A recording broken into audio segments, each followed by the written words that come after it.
Hello there, and welcome back. What is this place? Disconnected. Disconnected. Disconnected. Disconnected. Disconnected. Disconnected. Disconnected. Disconnected. Disconnected. Disconnected. Disconnected. Disconnected. Disconnected. Disconnected. I'm starting to feel disconnected. You have reached a number that has been disconnected. Hey there, we are live for another Reconnected, this time with one of my favorite people who has chosen to remain in hiding for quite some time. Very happy to welcome back the amazingly into Christmas period, Miss Erica Shultz. Hi. Hi. How are you? I'm ready for the year to be over. That's all I'll say. Yeah, it's not been a great time for most people, but it's been a time. I'm glad you're back. It's been an interesting year. The big thing, I've not asked you about this other than the day of. How's it feel now that you did the whole Miskatonic Live thing? I'm happy that it's over, only because, I think I've shared many times I have really bad anxiety. And so just, the time leading up to it is stress inducing. But I mean, I did have a lot of fun putting the presentation together. I think it went well. My mom told me that it went well. So that just, I'm like, okay, well then it's fine. Like, I don't need to hear anything from anyone else. So, but yeah, it was just, I mean, I was just honored to even be asked to do something like that, to hear my name on Joe Bob, even though he seemed a little disconcerted about the topic when Claire brought it up. But it's, the whole thing was pretty surreal, and I'm just glad I got to do it. It was, it wasn't even like a bucket list item thing because, Josh is awesome. Josh is actually the one who reached out to me to get copies of the book for Miskatonic. So he's great. But I didn't even realize Miskatonic, like giving a lecture, was a bucket list item until I was approached for it, because I didn't even think it was in the realm of possibility that it would ever happen. Right. So, Look who else is here. Oh, thanks, Bill. Hey. When you were doing that, what was the prep like? Because obviously you had years of research already on the topic. You had done much of this, but I don't think you had done like an actual like presentation like that before, have you? Other than like a couple talks? No, but having done a few interviews with folks, I plagiarized myself and took a lot of the Error 44 visual essay. And really, it was just, I mean, in my fucking day job, I have to create PowerPoints all day. Right. So that was just like, that's not the hard part. The hard part was really not censoring myself, but like cutting it down to like a certain length. And even then, like I was running short, like I had to cut stuff during the presentation. So just getting prepared for it. I did rehearse like a couple of parts of it where I wanted to make sure that what I was talking about matched up with like the video that was playing at the time. So that was pretty much it, though. A lot of it is kind of like, when you're outlining a video essay and you want like what you're talking about to line up with what's on screen. So it all sort of came together. Dumb work job, actual job, plus like all the other stuff kind of came together to make it a little bit easier than it was. But it was a lot of work, but yeah, glad it's over. Well, I'm glad that something else isn't over. It was a while that Unsung Horrors was off the airwaves for a little bit, and now you've been back at it almost a year. How's the year gone? I've been excited to hear every episode. Yeah, it's been a good year. We had a few guests back again. We just capped off No Rules November with Abraham Castillo Flores, and we're taking December and January. Well, we have an episode coming out next week, but we recorded that at the end of November. Like, we take this time off. We'll be back in February, though. But next week is our end of year episode, where in the past, we have shared, film discoveries or favorite, new to me watches. Neither Lance or I watch enough new movies to create any kind of like favorite 2025 or list. So it would just be ridiculous. But this year we decided to do something a little bit different. Instead, do film resolutions, which is what you and I are going to talk about later. My completely different list, though. I made a lot of resolutions. Dang, you're gonna have a busy year then. I mean, I made them like all easy, like they're all layups. I'm not challenging myself in any way, shape, or form next year. Right. Interesting.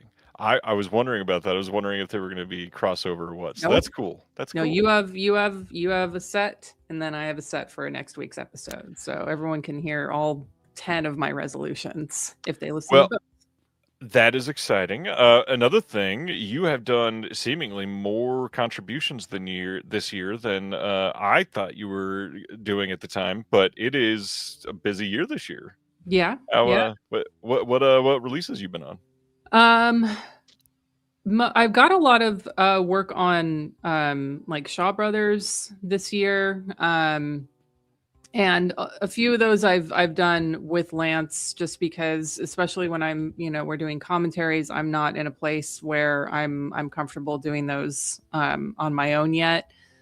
But let's see, sorry, I have to look at my list because I don't remember.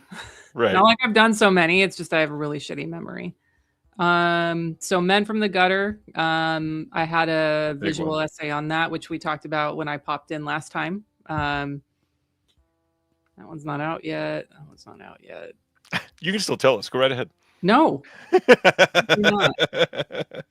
don't even remember what was this year. Was Possession of Joel Delaney this year? I think so, yeah. I think that was like April or May. Okay, yeah. So that one was a lot of fun because I had a booklet essay in that one all about like Santeria representation in film. Yeah. And then I'll skip ahead to one other section, but one of the things that I got recently was my Shaw Scares box set. So my contributor copy. So Lance and I did a commentary for this one on Haunted Tales. So which is funny because the other two that are on here, Sex Beyond the Grave and Hell Has No Boundary, we did episodes in August for our Shawgist. So, but yeah, I've got a few things I'm working on right now during our podcast break. Get those done early, and very excited. I'm going to be working on something with Will, so people can look forward to that. And yeah, so it's been a good year, and I've got a couple other things lined up already for next year, but we'll see how much I want to take on. I was already kind of getting burned out, and like our friend Ian Jane, who joins us every year for Shawgist, and he's got a bunch of commentaries on the Arrow sets and the Shout Factory sets. Even he was like, yeah, I'm a little burned out on Shaw Brothers stuff. I don't know how Frank Jang does it, man. That guy's he's a machine. He can churn it out. And I'm not doing anywhere near what either of them are doing, but even I'm kind of like, eh. So yeah, as long as you have an angle to approach it, where you're not just repeating the same names over and over again. I think there's something for that. So I just said yes to something that I was like, okay, yeah, I can do something interesting with that. So I'll say yes.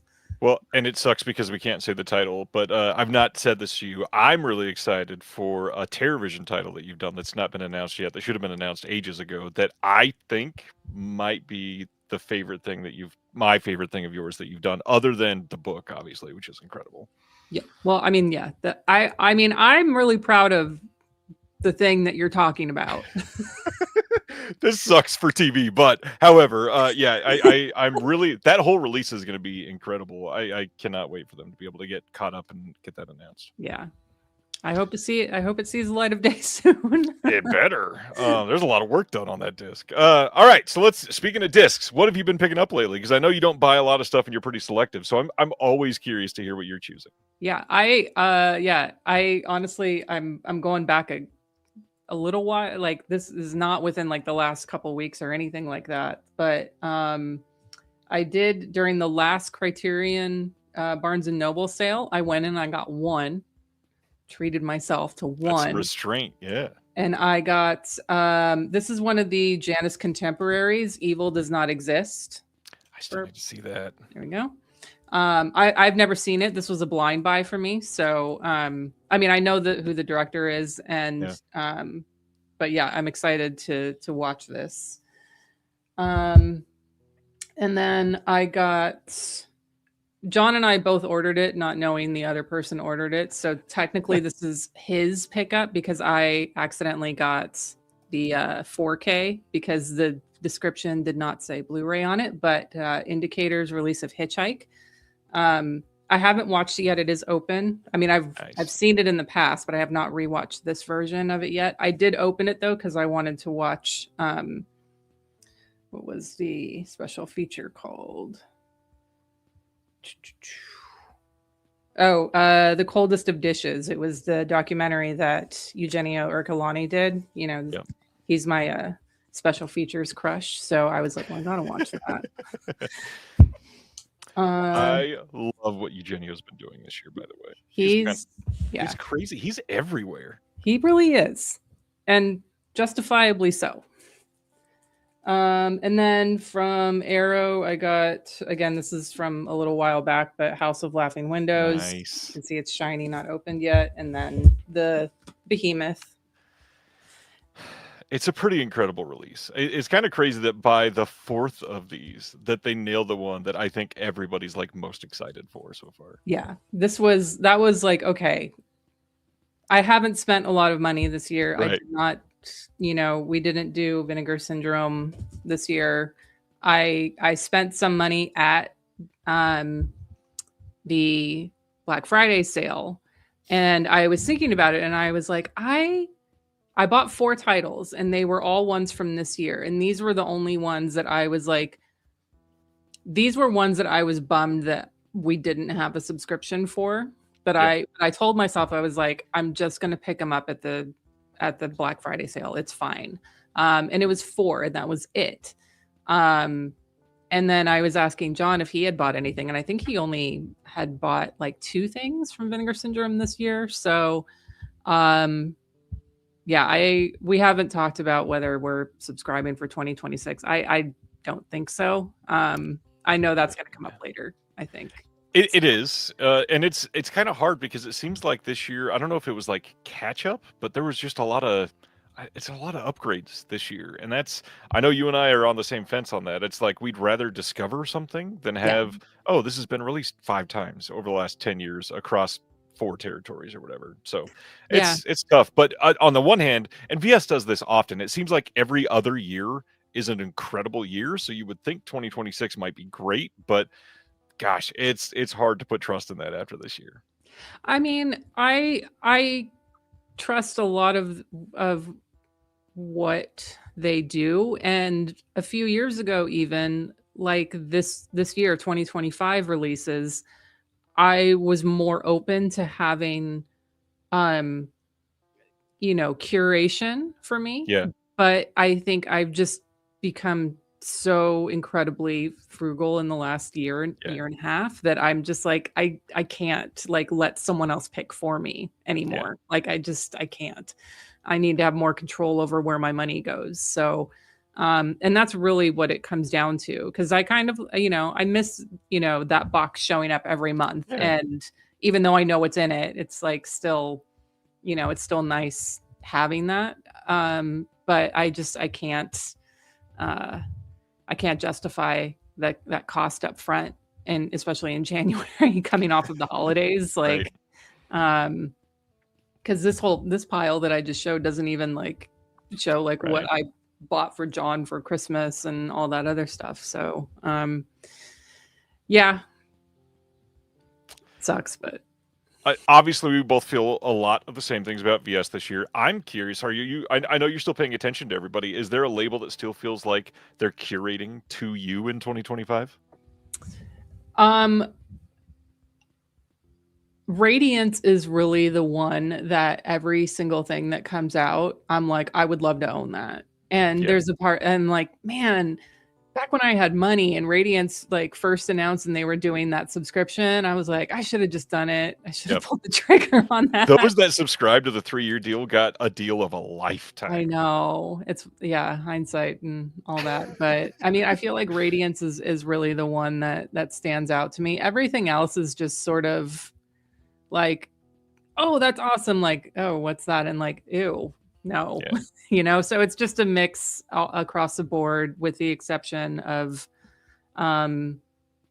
Radiance. I do think that Third Window, I'm really a big fan of a lot of their releases too. But of the bigger name ones, I would say Radiance for sure. Well, I'll throw out a couple things that I've got to share. Not a ton came in this week. Finally got in the contributors copy for this brand new Toxic Avenger Steel. Did you happen to see this year? I don't remember you talking about it. No, I did not.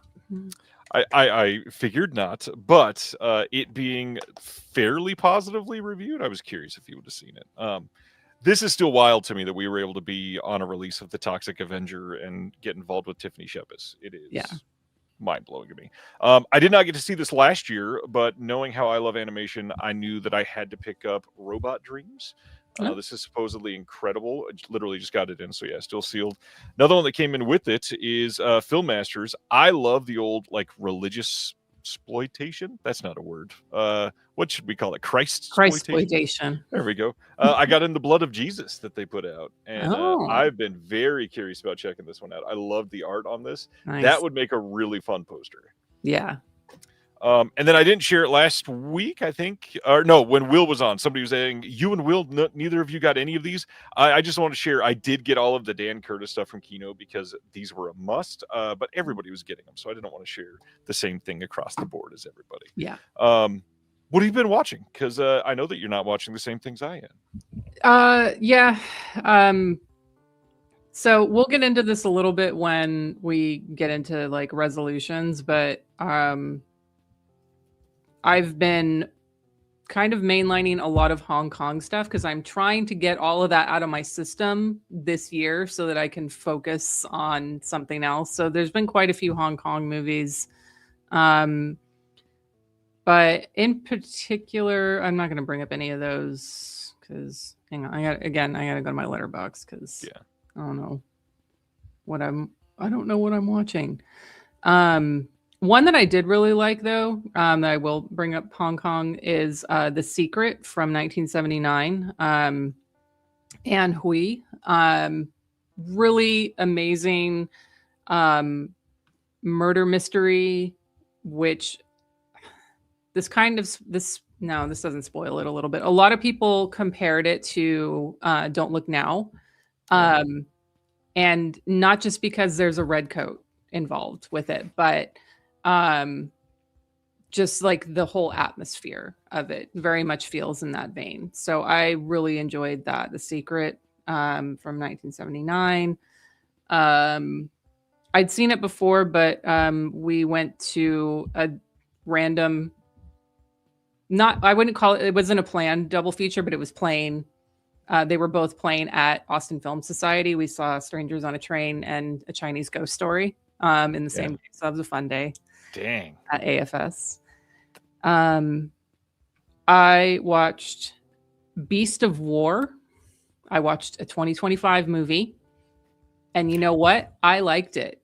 I'm so glad. I've been eager to see this one. Well, here's the thing.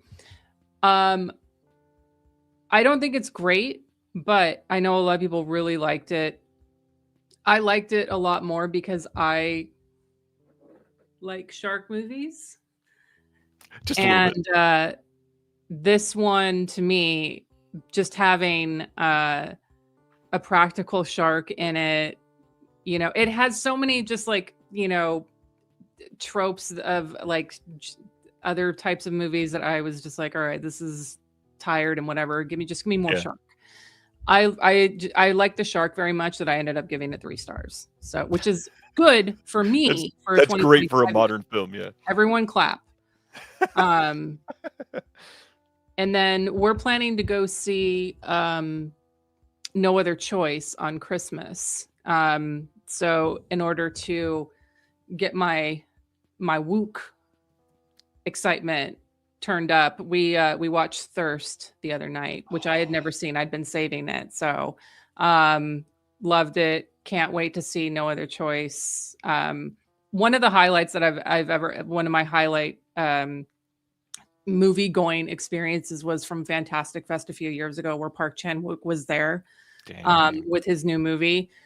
And I went to see Joint Security Area, and it was amazing.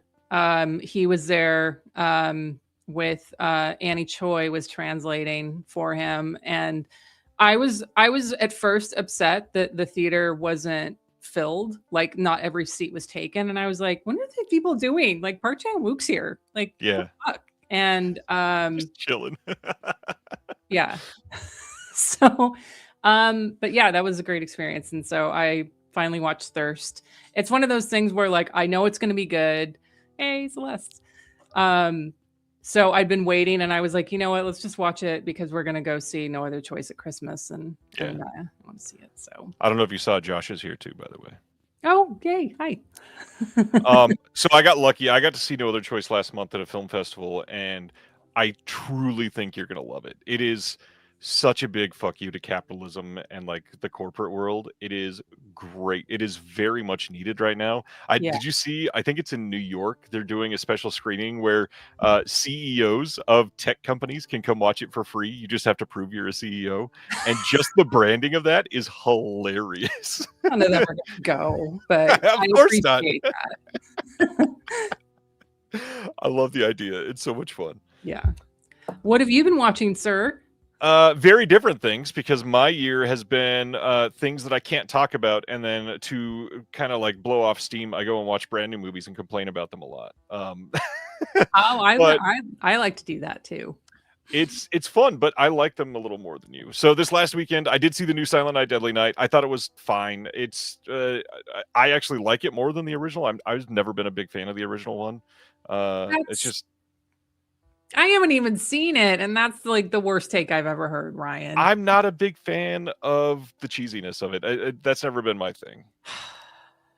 I'm sorry.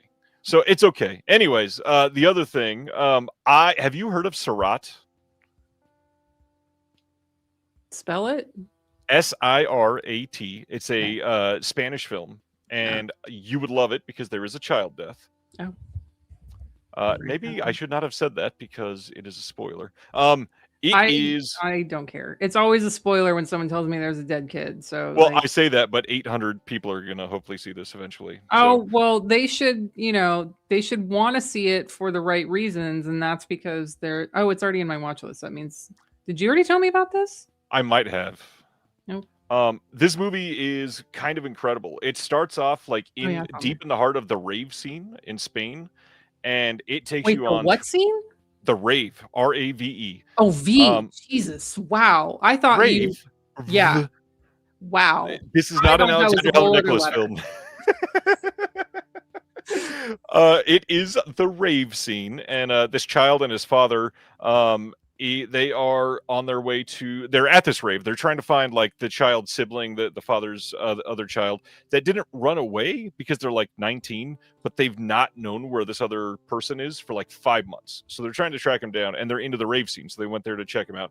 And somebody at the rave says, well, there's another one coming up. If you want to go, like, we'll take you to the next one and you can check there. And the whole film is basically about the journey to this second rave. And this takes crazy turns. Things like, I could have listed 800 things that I would think might be in this movie. There are things that happen in this movie that would be like 10 lists down from that. It's kind of crazy. You would like a lot of it. Okay. I hope it doesn't bring back any bad memories of when I used to go to raves. No, there's very little of that. Very little of that.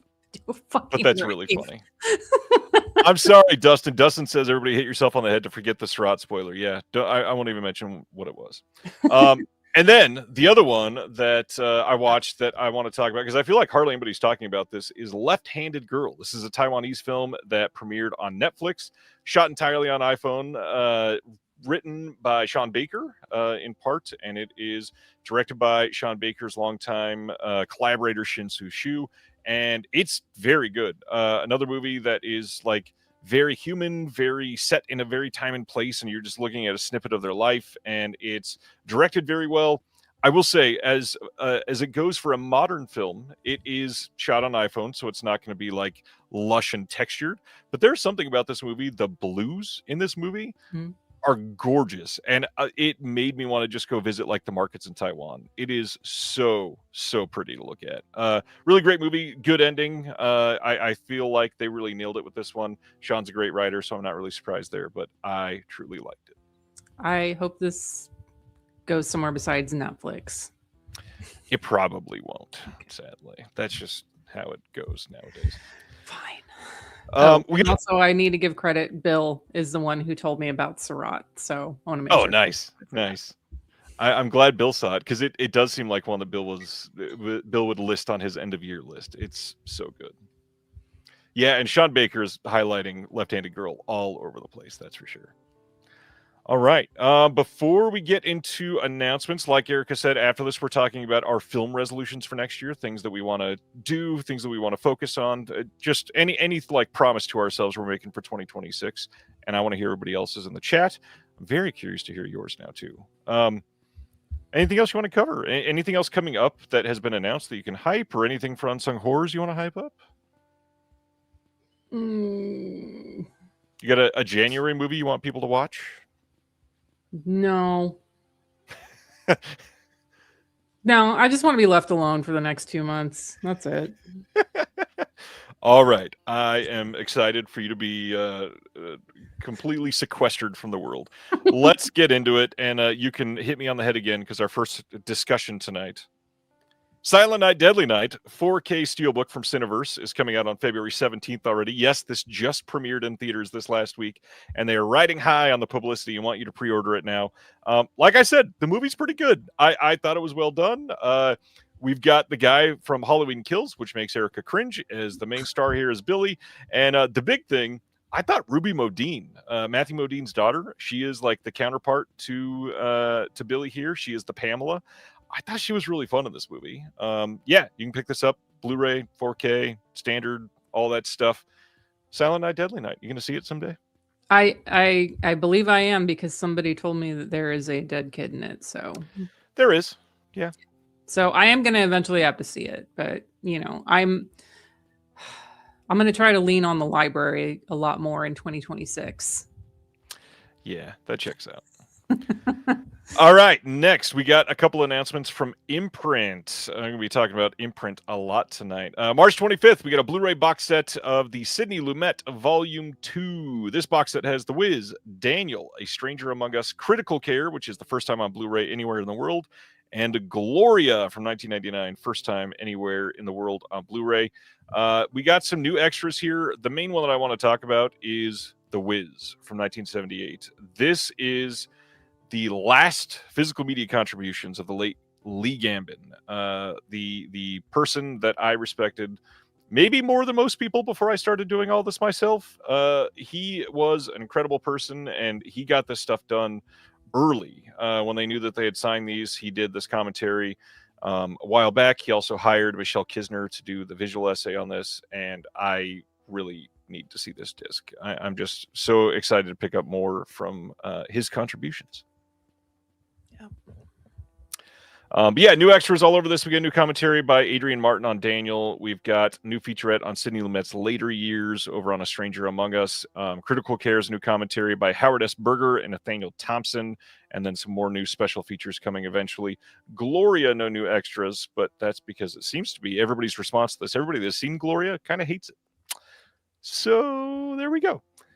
Then they also offered another box set. This is a directed by John Mackenzie box set covering from 1980 to 92.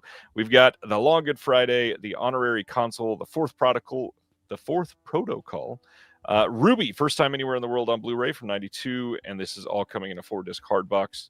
Other than A Long Good Friday, you've seen any of these other three? I thought I had seen Ruby, but no. What's the Michael Caine one? The Michael Caine one is The Fourth Protocol from 1987. No, I have not seen that. I don't think I have either. Obviously, The Long Good Friday I've seen, and it's great. Yeah. New commentary by Matthew Asprey Gear on the honorary console. Nothing new, but all kinds of archival stuff on The Fourth Protocol. And then Ruby gets new commentary by Kevin Lyons. Yeah, I need to see more of these. Long Good Friday, if you've seen it, hopefully you know that it's great, and check it out. All right, next up. Okay, so this is kind of funny to me. Maybe it shouldn't be. Lionsgate sent an email about their American Psycho 4K Steelbook that they just re-released a special one with some new bonus features. They announced to everybody that, hey, we screwed up and we sent you the wrong disc in there and we got to send you a replacement disc. Turns out the old 4K disc just got printed again. All those brand new special features that they put all the time and effort into just forgotten off the disc, and they sent out the old disc anyway. So if you ordered this, you will be getting it. But because this is a site exclusive, nobody has to prove that they bought it. So you'll just get the disc immediately. And that's the really nice part, is when you screw up a site exclusive, nobody has to send emails. Good job, Lionsgate. Next, May 5th, Warner Brothers is releasing a 4K Steelbook of the brand new It, Welcome to Derry Season 1. I know you love some Stephen King stuff. How excited are you to watch this adaptation? 0 out of 10. I mean, I don't have, what was this on HBO? Yeah. But also, as much as I love Stephen King, I love back in my day, Stephen King, Right. I don't want to watch the I watched the new It movies. I didn't care for them. I had zero interest in this, even though I was told that there's, more dead kids. But I don't lots care. of dead kid spoilers tonight. I love it. Yeah, well, But yeah, no, I don't care about this. Yeah, I don't know. I want to see this. I will see it. The amount of time for watching a TV series takes up too much. There's so many other things to watch. Yeah, agreed. That's also coming out in the UK, by the way, and it's coming out in a standard Blu-ray, no standard 4K, but check that out if you are into it. Next, coming soon on Blu-ray from Kino is The Lost Man from 1969. This is a Sidney Poitier film that I need to see. I've seen this poster many, many times. I've always been very curious about the pose in this poster and how this fits into the movie, but I need to see this for sure. Yeah, I missed this one. They had a Sidney Poitier retrospective a few years ago at AFS, and I missed it. So I hope to see this one. And Celeste, no, I am not going to watch it because it's a TV show.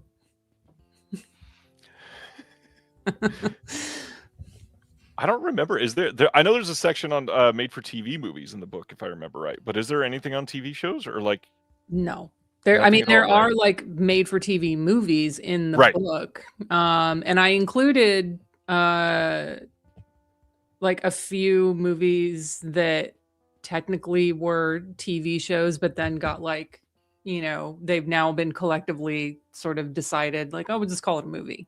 Right. So there's some of that, but I'm not watching Welcome to Derry. I don't care. All right. Next up, Kino is putting out a 4K soon of MacArthur from 1977. This is Gregory Peck starring as MacArthur. This will have Dolby Vision. No release date on this. It'll come out eventually. This is a Joseph Sargent movie with a nice Jerry Goldsmith score, it sounds like. I need to see this one. Same. Adam says, I like Erica's stance against TV shows. They generally suck. So you got a fan there. Okay. I mean, there are some TV shows that I like, but no, I can't remember the last time I actually sat down to watch anything new as a television show. That's also just comes with me not having any streaming, except PBS. They get my $5 a month. Good.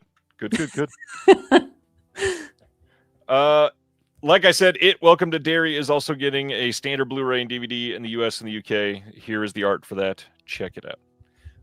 But this one's kind of cool. Over in Germany on, today, Cape Light is releasing The Addams Family, the TV series that we were just shooting on TV series. There's a lot of TV series we're going to talk about tonight. They're putting out the whole complete series on Blu-ray for the first time anywhere in the world. They have confirmed that this will be English friendly, so that is a plus. You can pre-order this from Diabolic already, so if you really want this and you love the show, this will be the way to get it. Wait, does that say D Addams Family? Yes. Why is it German for the, but family is not in German? Like it should be Family for German. I believe when they copy the title itself, it's not the subject, whatever it is, the thes and the a's and ands, those are always translated to be different, but I think they keep the main thing sometimes. I'm not sure. I don't like it. It is. I mean, I still want it, but I don't like it. I get it. Yes. I do like this cover, and I do like. I will say one gets it. The Bart the. One big thing I love about Cape Light is that they advertise with this picture that the sticker is peelable. I really wish everybody would do that so that you know that you're not buying something that's stuck there. All right. This one is interesting. You can pick up a Blu-ray and DVD here in the U.S. from a self-published release of a film called Clocking the Tea from 2018. Now, one of the main reasons I posted this as an announcement is I don't think I've seen this before. They are advertising for this. A part of these special features is that they're giving you all of the files for 2 dailies, and they want you to be able to edit the scene yourself. So you can take it and be a filmmaker and like compare to what they ended up with, and you can make your own version. I think that's pretty cool. Yeah, I wouldn't do it, and I don't have any interest in it, but I appreciate the hustle. You put your own thing out, and I appreciate that this is something new and other people would want to do this, just not me. Yes, exactly that. Next up, a label that I don't think I've had to talk about in like 10 months. Anti-World's releasing over in the UK, which is like a sister company to Indicator, I believe. January 26th, they are releasing a Blu-ray of a new film called Miss Mantler from 2025. This is limited to 1,000 only. It will have the CD with it, and that is because this is a dark stream of consciousness fever dream that resembles nothing you've seen before. It's a collaboration between the director and Nurse with Wound, the band Nurse with Wound. And so the film grew out of animated visuals for a live Nurse with Wound show. The main character of the Miss Mantler is taken from a collage by one of the individuals associated with it. It's a post-apocalyptic landscapes pictured in a number of major films that are now part of the collective unconscious. You see Terminator and The Road are clear influences for this release. His obstinate close-up dive into the physicality of surviving, however, is its own thing. This will have the audio CD, like I said, and then an 8-panel digipack packaging featuring new artwork and limited to 1,000, but it is region-free. I really like that they're doing this. This is pretty cool. I'm interested, but it does sound like a little bit too inside my own head. So yeah, I don't know how I feel about that. Brendan loving the band. Yeah, lots of people excited about this. I have to admit, I had never heard of Nurse with Wound before this announcement. All right. Next up, the newish Jackie Chan film, The Shadow's Edge, is getting a 4K and Blu-ray over in the UK on February 16th from Cine Asia. This is a 2025 film. This will have a collector's booklet with an action featurette, some music videos, and then some directors and cast greeting clips. I read that. I was like, are they just saying hi and waving? And that's the whole featurette. A photo gallery, some trailers, and that is it. Have you always been into Jackie Chan? Is this somebody that you like?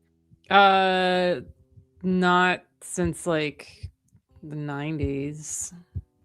Like I love all like Police Story, all that, that era, Jackie Chan. Yeah. I have zero interest in this. Like I'm not keeping up with Jackie Chan. Like he's got, I try to keep my artist separated from the artist, the art and all that. But he's got some takes that I just don't care for. And I don't, he's still alive. Like, I don't, there's people who are dead now that I'm like, wow, that was a shitty person, but they're not getting any more money from me because they're dead. Right. But I don't know. I don't have any interest in seeing a Jackie Chan 2025 movie. Not only does he have some takes, he's made some bad choices. Mhm. So, yeah, that's enough about Jackie. Criterion announcements. I'm very curious to hear what you say about these. March 24th, we get our most surprising one. We get a 4K Blu-ray and DVD release of Killers of the Flower Moon from 2023. This is a Martin Scorsese film, of course. We get a brand new 4K digital master approved by the director. We've got a new documentary featuring Scorsese, Leonardo DiCaprio, Lily Gladstone, David Grand, the Osage Nation Principal Chief Jeffrey Standing Bear, Osage cultural consultant John Williams, the editor, Thelma Schoonmaker, and other members of the cast and crew. We've got a song for the Osage, a new documentary illuminating the film's final shot, which I loved. We've got excerpts from the 2023 Cannes Film Festival press conference. We got a short program on the cover art. We've got a trailer, lots of stuff here, plus an essay by Vincent Cunningham and film programmer Adam Perrone.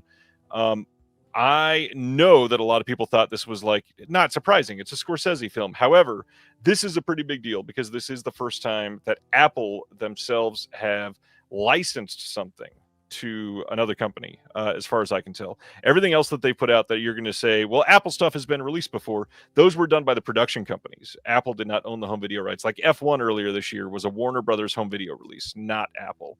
But I guess Coda coming out a month or two ago, that was the first big Apple physical media move. However, this was not a given. Them licensing it is pretty cool.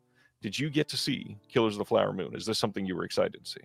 I did see it in theater. I enjoyed it very much. I did not realize that this was a big deal because I didn't even know who owned the physical media rights to it. So I am happy for everyone that's excited for this. Well, and for everybody that was like, oh, finally it's on physical media. Don't forget, this did have an Italian 4K release. It was readily available. And yes, I will be buying it a second time because there's so much about this that is important. The cover art getting a featurette is important either way. Oh, okay. So did a lot of people buy the Italian one because they didn't think this was ever going to happen? Yes, like Orbit, Diabolic, and Atomic, and a bunch of places, they all imported it, and we all bought it up as soon as it was in stock every time. And Ted Lasso was not done by Apple, actually. It was a production ran release. Yeah, that was not Apple themselves. All right, so that's Killers of the Flower Moon. That's the first title. Next up, March 10th, we're getting Verdiana from 1961. This is coming on 4K and Blu-ray from them. This was previously a Radiance release, and this is a Buñuel film. We've got a new 4K digital restoration. We've got all the extras on here are extras that were on previous releases of this, I believe. I may be wrong there, but I think that's the case. Buñuel, I know that you've got a couple things to say about Buñuel. Yeah, no, I'm a big fan. This is one that I would definitely add to my ever-growing list I'll buy it at the next Criterion sale, I swear. Though no, I'm excited to have this. He's somebody whose movies, whenever I watch, I want to immediately rewatch him, but I also want to kind of sit with them for a while and then revisit it when I'm at a different point in my life. Because I feel like the first time I watched one, I was way too young and I was like, what's this? And I didn't quite get it. And I feel like I'm in a place now where they sit much better with me, especially after fucking 2025, man. Like they sit very well with me now. Yeah, that makes sense. All right, next up from them, March 17th, we're getting a Blu-ray only of Testament from 1983. For those that don't know, this is a nuclear-themed film that is very good. This was released previously by Imprint. This has most of the extras from the Imprint release, but the Imprint disc does have a couple things that are missing on this one. So if you got that first one and you love this movie, which I don't know how much this is a rewatch, but this movie is quite good. Have you seen Testament, Erica? I have not. I will say that this artwork is like depressing and spot on. Yeah. I was going to mention that because I saw a couple of people saying, what is this art or what is this poster or whatever? This is the poster it should be. It is harrowing. There are some new things on here. We got a new conversation between Littman and author Sam Wasson. There is a couple documentaries on here. There's Testament at 20, which I really liked this Testament at 20 featurette, so definitely something to watch. There's a couple other things here, and then an essay by Michael Koreski. This movie is rough. There is, so many people that will say, I can never watch Threads again. To me, this is like a little more real than Threads and a little more difficult to rewatch for sure. All right. Well, I'm definitely not watching it this year. Right. I've had a rough year. That's all right. It doesn't come out till March. You're good. All right. I'm going to not exercise my French and allow Erica to say on March 17th, we're getting a 4K and Blu-ray. How do you say this, Erica? Class 2 risks. Okay, that was way better than I would have. This is from 1960 and says, after hiding out in Milan for nearly a decade, that's too far away for me to read. Fugitive gangland chief Abel Davos sneaks back to Paris with his children, despite a death sentence hanging over his head, accompanied by appointed guardian Eric Stark. Fresh off his start turn in Breathless is Jean-Paul Belmondo. And beset by backstabbing former friends, Abel begins a throat-grabbing, soul-searching journey through the post-war Parisian underworld. I've never seen this movie. I don't think. Have you seen this one? I have not, but I am immediately, and I saw Lino and Jean-Paul Belmondo pop up, and I'm like, I'm already in. I don't even know what this movie is about, but I'm in. This is something like I'll probably buy for John for his birthday or something. Yeah, that's a hell of a cast immediately. And there was a BFI release. That makes sense. So this one, we've got excerpts from a 2003 documentary. We've got interview with the novelist and co-screenwriter on this. We've got some archival interview footage, essays by Bertrand Tavernier and Bin, a reprinted interview with Sauté, and a 1962 tribute by Jean-Pierre Melville. And yes, I need to see this as well. Ronnie, it's not personal. I can't read French. I admitted to it. I'm awful. That is probably the worst language I deal with, which sucks too, dealing with immigration stuff, because honestly, there's a lot less French immigrants that come in than a lot of the other countries. So I deal with those languages much more often. All right, March 31st on Blu-ray is A Man and a Woman from 1966. This is not one that I've seen. I don't even think I'd heard of this one. This one's a Oscar-winning international sensation with a brand new 2K digital restoration, new interview with the director, a making of doc shot on location, archival footage at the Cannes Film Festival from 1966, a short film from 76, and an essay by Carrie Rickey. Is this one that you know? I know of it, and I am going to make a note to request this from my library as soon as it becomes available. Nice. Are they pretty good with Criterion titles, at least? Yeah, they are. I've seen the, oh gosh, I can't remember what it was. There was something you shared in the Unsung Horrors Discord like a year ago that you got from the library. I was like, man, I need to go to the library more. Yeah. There was some. What did I just order? I just requested a Tony Jaa movie called Striking Rescue, and I requested it way back when someone first told me there was a dead kid in it. More spoilers, and then they approved it, and I was like, holy shit! All right, yeah. Cheers to you, Austin Public Library. And then it still hasn't come in yet. They like approved it, and they're like, oh, it's it's on order. And now, of course, it's like, streaming on fucking Tubi or something. I'm like, I'm trying to support the library, and you're taking so fucking long. Come on. Josh says, I think that was me. Probably, yeah. All right. Next up, one that I'm excited for. Coming on March 31st, a 4K and Blu-ray release of The Blade from 1995. This is a Shui Hark film. Among the boldest accomplishments of Hong Kong cinema's golden age, this uniquely visceral martial arts movie puts a gritty new spin on the story of the one-armed swordsman, an iconic figure from the moment he was introduced by the Shaw brothers in 1967. And this is very divisive. Some people think this is awful, and then there are other people that are like, this is the masterpiece from the 90s. This movie is fucking great. I love this movie. If you like, I mean, really, if you like anything that Choi Hark did in the 90s, if you like Shaw Brothers, or any type of like wuxia movies, like this movie's great. Yeah. I'm excited for this. I want to own this. I love the cover on this too. It's this will look nice on the shelves at Barnes & Noble and call out to people for sure. We got a new commentary on here by the one that we mentioned earlier, Mr. Frank Jang. Got to go sit. I think he said that he sat in oh gosh, maybe it was Francis Ford Coppola's office for this one to record it. They had him come down and do it, and it was that or Paul Schrader, one of like a big director's name. And he's like, yeah, I got to sit at his desk and get this recorded for Criterion. It was nice. There's a documentary from 2006 on here, new visual essay by Taylor Ramos and Tony Zhao. The New York Asian Film Festival Q&A with Shui from 2011 has some footage here, and then an essay by Lisa Morton, who is an author. Yeah, I definitely need to be this one. Nice. All right. Next, we've got some cool stuff coming out of Sweden, which is rare for us to say.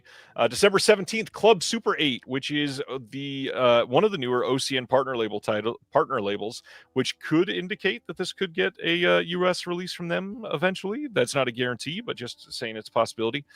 They are putting out a Nikatsu Sweden Poruno line, is what they call it over there. And this first title is House of the Beast from 1973. And for the record, if you are into these, you can go on their site, and they are also selling a collection of all 6 films from this line that they're going to be doing. So that they're going to be doing 6. We're only talking about 2 tonight, and it's slightly discounted. I will say, if you buy direct from their site, their stuff's pretty expensive, but you can usually get these from retailers like Diabolic, which I think you can pre-order there right now. And then Brother Belial should get them, Atomic should get them, Orbit should get them. So yeah, pretty cool. This one though.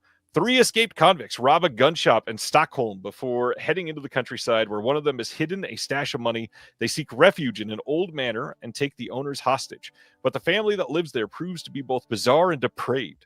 Soon, everyone is entangled with everyone else, sexually and otherwise, until all boundaries collapse and it becomes unclear who truly holds power inside the manor. This says the director Shogoro Nishimura made 85 Roman Poruno films for Nikatsu between 1971 and 1987. This is going to be newly restored, and it is the first time ever that the films have been shown outside of Japan. This Blonde Animals is a featurette on here. Swedish Sin through the lens of Nikatsu Roman Pruno. Visual essay by Johan Nordstrom. There's going to be a visual essay by Ricard Gramfers, who is the owner of Club Super 8. We have an image and poster gallery, a theatrical trailer, and then a commentary with the one and only Mr. Jasper Sharp. And then Johan Nordstrom's on there, and Ricard Gramfers all joined him as well. Wow. That's stacked. I'm assuming you haven't seen this then. No, I have not seen any of these. I'm familiar with them. Yeah. I haven't seen any of them though. I'll wait till I'll let Celeste weigh in on them first, and then I'll decide. The gentlemen behind the Two in the Pinku podcast have been pushing for these this week because supposedly they're pretty great. Nice. Next up, also on December 17th on this, as part of that line, is Drops of Honey from 1973. This is an atmospheric, tragic, and melodramatic story of an ice hockey player who becomes obsessed with a mysterious red-haired woman with a dark secret. The hockey player, Alan, has problems with his frigid wife, maybe because she's stuck on the hockey rink.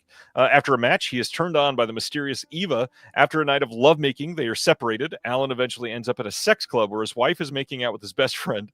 Eva performs in a live sex show wearing only a pair of enormous swan wings. Alan is enchanted by Eva and begins to desperately search for her. And this is Nikatsu's profound, quote, Bergman film with several Ingmar Bergman-like tropes, which okay, I have to see this. Okay, well now I'm definitely in. Like, yeah. There's the another other one I was kind of like, yeah, okay, I'm intrigued. This one, I'm like all these just all the things you kept listing and then ending it with Bergman. I'm like, all right, fine. All those disparate words. Your Peruno. All those my disparate leg. words. Hockey, swan, sex club. Yeah, and then Bergman. What a day. All right. And then pretty much the identical extras from the other release. I think they all worked on these at the same time. So that's nice. These look pretty good. I am eager to see them. Keeping it in the adult world, you can get from Ultra Flesh Lives, or what is their full title? Ultra Flesh Archives right now. They're putting out Wild Heart, the Leslie Winston collection. This is a legend of the golden age of adult film and an AVN Hall of Fame inductee. Leslie Winston appeared in hundreds of magazines, nearly 100 loops, films, and videos during a career spanning 2 decades. This will be 15 8mm Super 8 films transferred and restored in HD with authentic film projector sound. Full running commentary by Leslie Winston herself, a photo gallery. There's going to be a bonus Leslie Winston loop, restoration featurette, the succulent disco sounds of sex, rare restored vintage nudie film, 4-panel color insert, double-sided cover art, die-cut info card with a strip of 8mm film included with it. There's an exclusive Leslie Winston trading card, all housed in a beautiful spot gloss side load sleeve, and this has about 3 hours of footage in there. Plus, if you are one of the first 500 to order, you can get the signature edition, which is going to be signed by Leslie Winston herself. That's a lot. It is a lot. Again, I'll wait again for Celeste to weigh in on this one too. Celeste definitely will. I love this joke. Silent Mandibles thought when I said AVN Hall of Famer, he thought I meant avian, like she's part Redford. Hilarious. All right, next, Exit Protocol from this year is coming on BDR Blu-ray on January 6th from Wellgo USA or on a DVD. This is starring Dolph Lundgren and Michael Jai White, and that cover art is not putting a lot of confidence in my soul.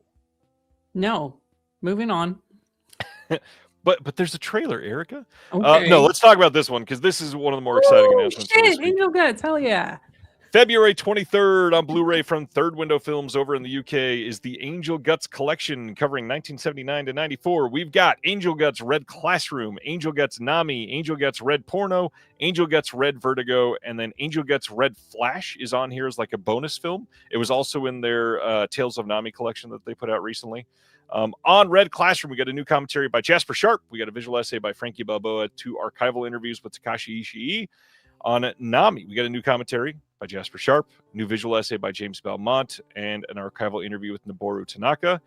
On Red Porno, we got a commentary by Tom Mess, another commentary by Sam Deegan, an archival interview with Toshiharu Ikeda, and an archival interview with Takashi Ishii. And then that bonus disc, like I said, it's a copy from that last collection. But Angel Guts, tell us about it, Erica. I honestly, I have these downloaded and I can go delete them now. I got them from perfectly legal means. I should backtrack there for a second. But I'm gonna hold out, and I can't wait. I've been meaning to watch these. They've just been sitting on a pile on my computer. But yeah, no, I'm super excited. All the people involved. Frankie Balboa is on this. Sam, Tom Mess, I'm in. You got all the movies in there. Oh wow, this is going to be the announcement of the night for me. This is awesome. See, this is why I ignored your page all week, so you can get a genuine reaction out of me. So I can be like, fuck it, I don't care about this. Oh hell yeah, Angel Guts. This is one I'm shocked more people didn't reach out to you. Just say, dude, how excited are you? Anyway. I mean, people only reach out to me about dead kids, so that's fine. You branded very well. Yeah, I tried. Although Adam in the chat seems a little disconcerted about the frequent discussion of dead children. So that's true. Sorry, guy. Celeste's beat Eric are big advocates of legal adjacent cinema view. I mean, the amount of times I watch Plex and ask other people to get me films so I can edit with them, yes, I'm not fully against it. Yeah, if they were just available everywhere and people weren't gatekeeping them and saying oh, you can't have them. Yeah. If it were just easier to have movies, then I wouldn't have to, go roundabout ways. But anyway, Cry of the Banshee. Okay. This is exciting too. It is, and it's kind of an interesting one to dive into here. So February 9th, Hammer over in the UK is releasing the film Cry of the Banshee from 1970 on 4K and Blu-ray. Now, what's interesting, this is not a Hammer film. This is a film being released by Hammer, not a Hammer film, starring Vincent Price, and it is one of Gordon Hessler and Chris Wicking's acclaimed run of films for AIP UK. This has been painstakingly restored by Hammer in 4K from the original negatives. We are going to have the original director's cut in both widescreen and full frame aspect ratios, and AIP's re-edited theatrical version alongside new and archival materials.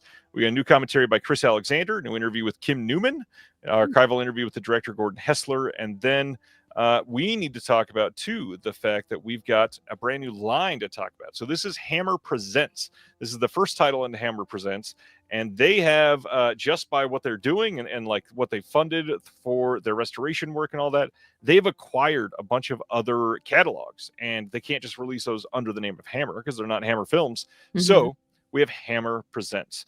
Every title in the Hammer Presents collection will be sourced from brand new HD restorations by award-winning partner Silver Salt Restoration. I kind of like that they are telling us who is doing the restoration work. You've got a name associated with it. Most companies do not say that. They are going to ensure that they're consistently at exceptional standards for what they're releasing. Audio is carefully cleaned. Visual detail from the original film materials is preserved always. Each edition will also feature a focused set of special features designed to illuminate the film's history, craft, and cultural impact, giving context for all of their releases. This will continue with future releases spanning folk horror, gothic terror, psychological thrillers, and cult classics from across British horror specifically. And then they announced a second release coming soon. Will be a Blu-ray only release, not 4K, of the incredibly strange and unsettling Crucible of Horror. So you got something else to look for. Cry the Banshee. Tell us about it. I'm very excited. Well, I like Cry the Banshee. I'm not like, ooh, like, must own. But the fact that it's being presented by Hammer and all of this, like, have you bought any of the Hammer's releases? I have. I will say the one Curse of the Vampire that they did and Warner Archive did, I opted for the Warner one or the Hammer one. Mm-hmm. Blown away. The amount of attention into everything is astonishing. Yeah. Like, so we have 3, soon to be 4 after Christmas. That's okay. John won't watch us. He won't know. But those have been just phenomenal releases. Like it's a hefty price tag for one movie, but the amount that goes into that and, just the book that goes in, all of it, it's just amazing. Like, I think the Quatermass one he had also had like 3 different versions of something. I don't remember. I don't have them next to me, but I would have come more prepared if I knew like this was in the announcements tonight. But yeah. John, who keeps getting mentioned, is my partner. So I'm excited about this. I'm excited about this Hammer Presents and that they're not just doing their own films. And I hope Kim Newman is on every single release, just like Frank Jang should be on every single Hong Kong release in some capacity. Then I think Kim Newman should be on all these. So I agree. Anything British, Kim Newman should be on for sure. Yes. Anything. I could listen to talking about any movie. I just watched/listened to Candyman with Kim Newman, and I can't remember who else did the commentary with. And I mean, man, if I could just I would just love to just sit down and talk to him. I'm like, Kim Newman, if you ever just need someone that you can just yap at during a commentary, I probably I won't be able to offer very much, but I would love to just sit and listen to you talk about this movie. Was that one with Rigby as well on Candyman, I think? Or Kevin Lyons, maybe? I think it was Kevin Lyons. I don't think it was Rigby. Yeah. Brendan is asking, was Crucible of Horror in the VS Cruel Britannia set? No. Very similarly named title. That is Crucible of Terror, not Crucible of Horror. Get your Crucible straight, Brendan. Just kidding. Yeah, different movie entirely. So yeah, you're not double dipping if you're after this one. I love this. Like, I don't know if this is a compliment or not. Adam says Kim can talk. Kim can talk. And my favorite thing, if you get him on a film that he not even loves, because Kim loves a lot of movies, but if you get him on one that he is enamored with, like, put him in a room and say, what can you tell me about Let's Scare Jessica to Death? You'll be in there. He'll talk you to death. That is one of the movies. All right. Next up is the brand new film that Eric is probably dying to see.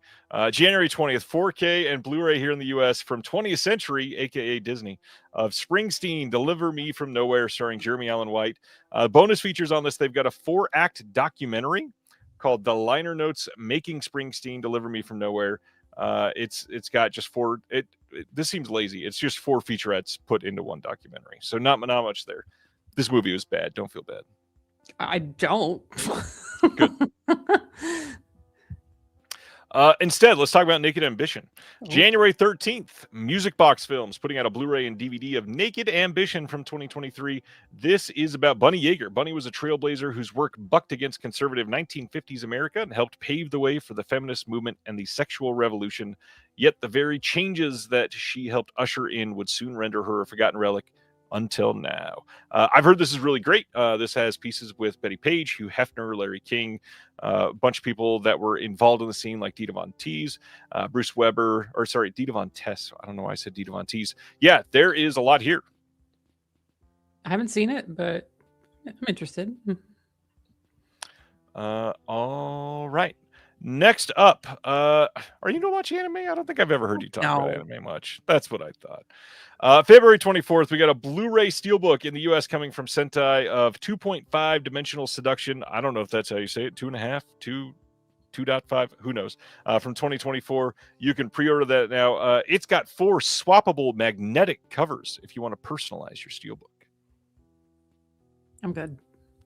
Someone's going to come for you for mispronouncing like whatever you just mispronounced. So those definitely. anime kids, man, they're vicious. Definitely. But now. Oh, God. Ew. Tell us why you adore Eli Roth. I fucking hate that guy. Yeah. What is this? What is this? A brand new VHS of Cabin Fever. Why? Nobody wants this. Nobody cares. Go away, Eli Roth. Stop talking. Yeah. I love how this says, what's included? A special edition VHS copy of the original unrated film. That's it. So check it out if you want. $30 when you can get, I believe the original VHS of this was probably like $11 on eBay last week. If that. Yeah. People should, never mind. Yeah, see, Adam knows. Yeah, let's skip this one. Nobody cares. Somebody cares about VHS. It's not me. I mean, I have like a few VHS. I have like 5 or 6 VHS. I told Will this when he was in your stream last time. I sent him a message, and I was like, "Hey, I've got Vibrations on VHS. It's one of the few VHS I have. I have that and my original George Lucas fucked with Star Wars trilogy. I have those. That's it. Right. And a couple of like just random VHS. Oh, and a few big box ones. Like I got one Emmanuel big box and The Devil and Miss Jones and I can't remember. See, no one cares about VHS. I don't even care about my own collection. Let's go. That's really funny. And I should say I care about a lot of the VHS, not so much new releases of them. Yeah, no. Especially when it's Eli Roth. No one cares about Eli Roth. Second Sight on February 23rd, releasing a deluxe 4K box set and then a standard Blu-ray and 4K of The Ugly Stepsister. February 23rd, brand new 2025 film. I really want to know, did you get a chance to see this one? I like how you frame it as, did you get a chance to see this? As if like I rush out to go see new movies unless somebody tells me that there's a dead kid in it. No dead kid, but I truly think this would be up your alley. This is a body horror version of Cinderella done in a very unique way. Okay. It is truly great. Look, I'll think about it. I'm not shelling out money for this, but I'm okay. Well, Celeste, all right. I'll think about watching it, but I'm not paying money for it. Right. Okay. So this is going to be, if you buy the deluxe 4K box set, you get the 4K disc and the Blu-ray disc. We've got a new audio commentary with the director and with filmmaker Patrick Siverson.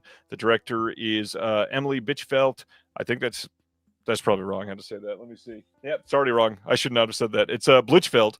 There's an L in there. Then we got a new commentary by Megan Navarro, who is great. Glad to see her on a release. New interview with the director, a new interview with one of the actors. Sorry, a couple of the actors. A new interview with one of the effects artists. We've got the effects of The Ugly Stepsister. Kat Hughes speaking on The Ugly Stepsister. Some short films. I love that they're doing that. And then a booklet in this with writing by a bunch of great people. BJ Colangelo, Michelle Kisner, Kimberly Lezak, Jolene Marie Richardson, Katie Reif, and Amber T. Okay. Well, Michelle's in there, so that's good. Yeah, I like most of these people. Great looking release. I need this tomorrow. I'm curious what you're going to say about Gilmore Girls, the complete series. You know what? All right. So every time someone brings up Gilmore Girls, they're like, "Oh, Erica, you must love this show, right?" And I'm like, "I've never seen it." They're like, "You've never seen Gilmore Girls?" I'm like, "No, I've never seen Gilmore Girls. Like, what about this show would you think like I would go out of my way to watch?" No. And they're like, "Oh, but they're like, snarky and witty like you." I'm like, I don't want to watch myself. Like, I don't even like that I'm here. Like that I'm here. I could see myself like there. I don't like this. So May 5th, Yeah. May 5th, Warner Brothers is releasing Gilmore Girls, the complete series on Blu-ray for the first time anywhere. And a lot of people are very happy about that. There will be 28 discs, and it will be around $140 at retail. It'll probably go down some after that, of course. And if you want another TV show, you've got January 20th, Lucifer, the complete series, coming on Blu-ray for the first time as a complete set. We'll have 22 discs and also be around $140. I have never even heard of that show. I don't think I had either. Okay. January 27th, a Blu-ray release coming from Universal of The Thing with Feathers from this year. This is starring Benedict Cumberbatch, and it is about Benedict Cumberbatch's character being left alone to raise his two young sons after his wife is killed in an accident. And this is, if you have been against the A24 and horror versions of Trauma the movie, this is literally just pure Trauma the movie, how to deal with grief. That being said, there is some pretty cool creature effects in this. I didn't love the movie, but there is a giant crow in this movie, and they do some pretty cool things with that. It's got some creepy imagery. Is that what is on his face? Is that like? It is meant to be like surrealist imagery in a way. Okay. Yeah. I literally just scratched my screen because I thought there was something on it. Nope, your screen is fine. Here we Okay. go. This April 3rd is really cool. We're getting a 4K release from the band themselves of The Warning, live from the Auditorio Nacional in Mexico City from 2025.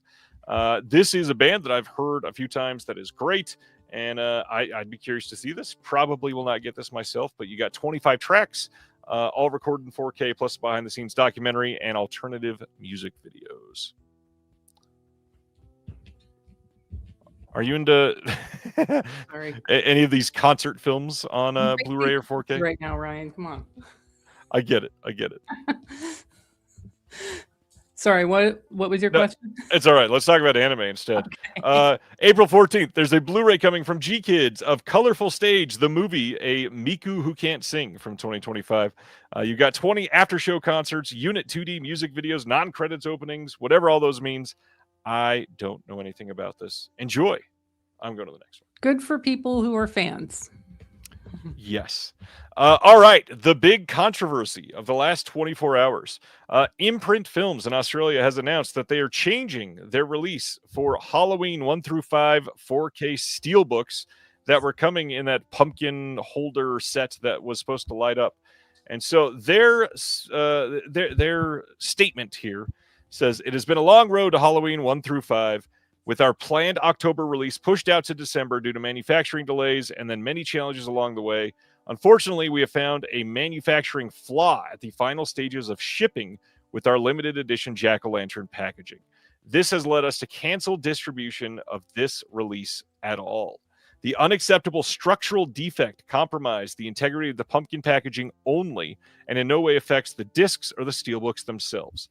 This this decision has not been made lightly, but ultimately, as the packaging did not pass our rigorous quality standards, we cannot allow it to market in good conscience.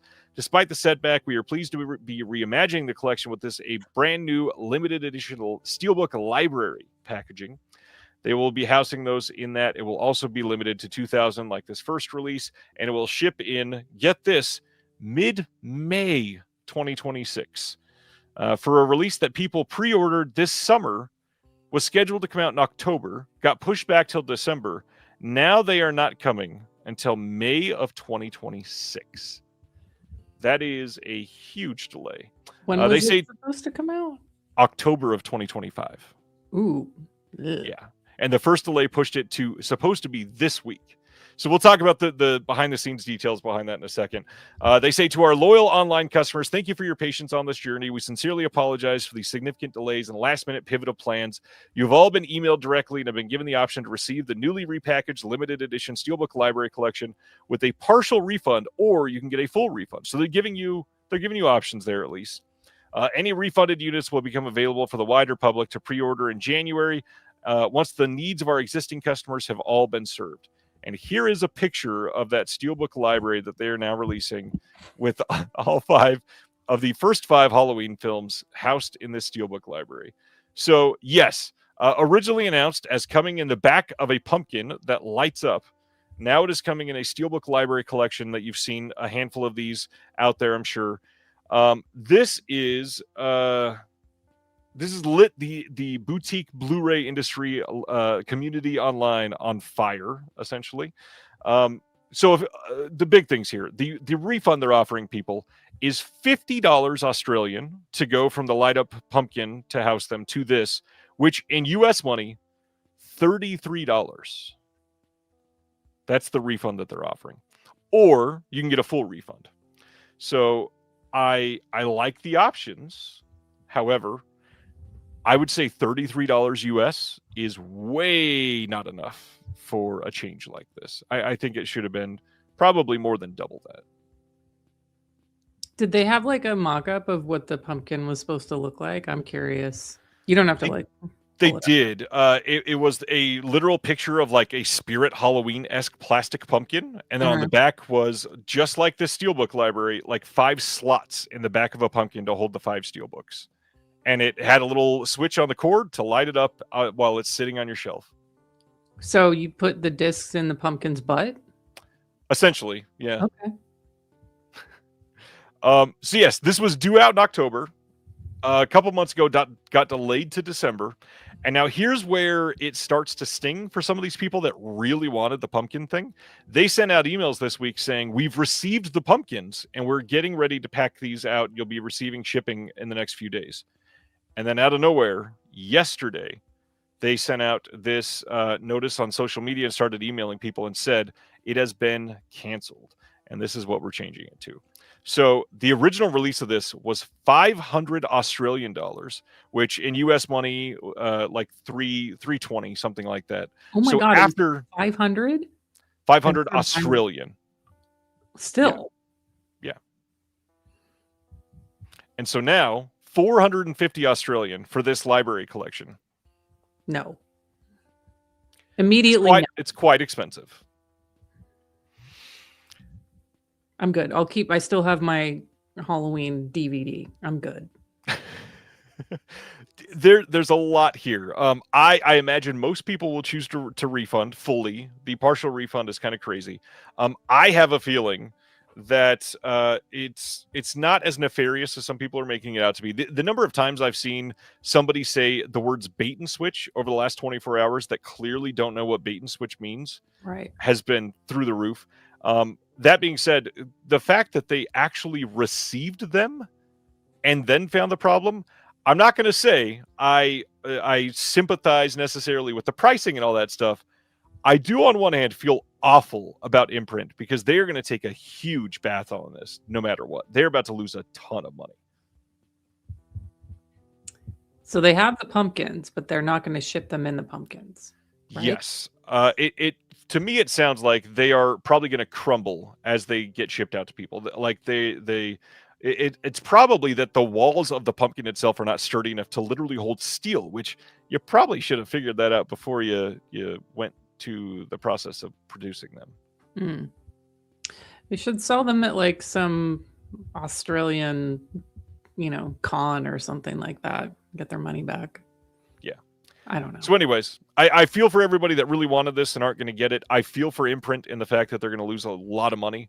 That being said, there's been a lot of problems throughout this entire thing, and it's a mess. And no matter what side that you are hoping for the outcome to be, this all sucks. This all stinks. And I'm sorry. I'm sorry. I just saw Silent Mandibles comment. Fist pumpkins with Blu-rays. Jeez. Speaking of bait and switch, wasn't the TerraVision secret title supposed to be delisted after Halloween? Now it's back up, even though we know what it is. Or am I wrong about something? I didn't know it was back up on their website. You're right. It was supposed to be delisted, and it was supposed to be up at some third-party retailers only. They did change their website. I wonder if it's accidentally up. And has anybody told them that it's listed? They might not even know. Oof. Wait, what is it? The secret title? Well, for anybody that doesn't want to know what the TerraVision secret title is, maybe you have it still coming. I can go look it up if you don't want to mute for the next 10 seconds. That's it, because it's not a big deal. So It is Dark Harvest from 1992, the SOV film that Intervision had released on DVD. Okay. We did have a special feature on the disc, so go get it if you don't have it yet. All right, that is the Steelbook debacle of the week. Next up, February 23rd, speaking of steelbooks, the BBC in the UK is releasing a steelbook of The War Between the Land and the Sea, Season 1, which is a Doctor Who spinoff, which means I have a feeling you've never seen it and never will. Don't say that. What is it called? It is called The War Between the Land and the Sea. It is a Doctor Who spinoff series. Hold. Uh-oh. Have you seen this? What? The War Between what's it? And the Land and the Sea. It's a Doctor Who spinoff? Yeah, it's about the Sea Devils from the Third Doctor's era. But no, I haven't watched it. See? Look, I have reinforcements. Thanks, John. No problem. Hey, that's the John that everybody was asking about earlier. Yeah. Next up, David Lynch's The Straight Story, getting a 4K release over in the UK from Studio Canal. This is coming on February 9th. And now this had been released, this exact same package and all that, by Studio Canal, but in Germany. And something must have happened and they couldn't release it in the UK yet. And now they are. This is a wonderful movie. Any thoughts on Straight Story? I love Richard Farnsworth. Yeah. I don't know if I'd want to. Yeah, I'd probably want to own this. Maybe. Anyway, if you haven't seen it, you should watch it, folks. This is probably the most, I probably shouldn't say probably. This is the most underrated David Lynch film by far. Everybody harps on so many of the other ones, and this gets forgotten quite often. I forget sometimes, too, that it's David Lynch, but yeah, it is. Yeah. It's a great movie. Celeste asking, is this a big deal because it's Disney? It's not Disney in the UK or Germany. I think Disney only owns the rights to this in the US, actually. So that's the big deal here, I guess, is if you want this and you want everything in English, this is the way to get it and not the German release, because Criterion probably can't release this here in the US because of Disney. Although, who knows? Disney could surprise, but that is unlikely. All right. Next up, Arrow announcements today. This is rare. Usually we get Will to discuss Arrow announcements, and we get Erica this month. March 2nd, we get a Blu-ray release over in the UK of Calvaire from 2004. Have you seen this one? I have not. This is a rough one, and I hope people check this out because this movie is pretty great. Is it like what, French? Okay, yeah. It's early on in the new French extremity era, so some people count it, some people don't. It's there's some people that are, how people get kind of territorial about that term. This one says a terrifying, darkly comic tale that drew comparisons to Deliverance, Straw Dogs, and the Texas Chainsaw Massacre. Well, I like all those, so right. Gripping, utterly involving thriller that will put you through the ringer. This has an archival commentary by the director. We got an archival commentary by the director and the production designer. New commentary by BJ and Harmony Colangelo. Introduction by the director. We got a 2023 and 2005 archival interviews with the director. New appreciation by Whitney Caitlin McClay, who is great. We've got archival making of featurette. There is some storyboarding, all that other stuff, some short films, and then a collector's book with new writing by Anton Battelle, Simon, what is that last name? Hobbs, Cerise Howard, and Alexandra Heller-Nicholas, who's on pretty much every release. Calvera is great. It doesn't seem like, just from the comments, it doesn't sound like a rewatchable movie very much. So yeah, like Dustin said. So library. Yeah, that probably makes sense for you. Then another one that's quite tense, 1977's Black Sunday, coming on March 9th on Blu-ray in the UK. This had been released previously, but not in the UK, so now this is coming. Robert Shaw film. Any thoughts on this one, since we've covered this one before? Yeah, I like this one a lot, actually. It's Frankenheimer, right? Yes, ma'am. Yeah, I like this one. I think I actually covered this on my old podcast, the one that I wiped from the internet. But right, yeah, it's a good movie. Not a lot of people talk about this one. Quite tense, like this one. All right, March 16th, Arrow is releasing a 4K of Spaceballs over in the UK only. Don't forget, Kino has already released this on 4K here in the US. That being said, I do like that they literally titled this on the cover "Spaceballs: The UHD," and then when you zoom in on the postcards, it says "Spaceballs: The Postcard." That's cute. That being said, there's no new extras on this and no booklet, which is really rare for Arrow. So they kind of just licensed everything and put it out there. But Kino, on their 4K release, they had a couple lines of dialogue that were missing the audio. And supposedly Arrow has fixed everything. So I think, if you love this movie and you don't have the Kino, this is definitely the way to go. If you really love this movie and you want to fix what you got and sell yours off, you still might want to get this to replace it. But yeah, Spaceballs, great movie. Love it. Arrow can't fix everything, Ryan. Just, We're going to talk about more stuff that they fixed. I'm just saying, like, in general, like therapy is more helpful. I mean, it depends on the person. You got to be open to that. Okay. Speaking of things that Arrow is fixed, coming on March 30th, 4K and Blu-ray release over in the UK of Hard Boiled. First, I know not everybody's into it, but I love this Tony Stella art. I like it. I think this is a pretty big improvement over the bright green Chow Yun Fat art that we've got in the US. This is going to include this double-sided poster with the original and new art by Tony Stella, collector's book with new writing on the film by Priscilla Page, and some archival writing, and an interview with John Woo. We've got all the same extras that were on the Shout release, so you're not missing anything if you did not get the Shout release and you want this one. But this does have a couple extra archival extras that were not on the Shout release. Now, the other big thing, this has brand new subtitles. The Shout subtitles are reviewed as not very good, and these are going to be much better. And then I got confirmation from Brandon Bentley, who works on a lot of the Hong Kong releases for Shout and Arrow and all these other companies, that he fixed some of his own things and some other stuff that slipped by on the Shout release. And so there's going to be, like, if you want the perfect version of this is going to be the closest to that. He did some audio tweaks. He did some other stuff behind the scenes. So this is going to be the same scan, but some things might be ever so slightly different. Probably not enough for you to like worry about. But if you did not get the Shout, this is by far the one to get.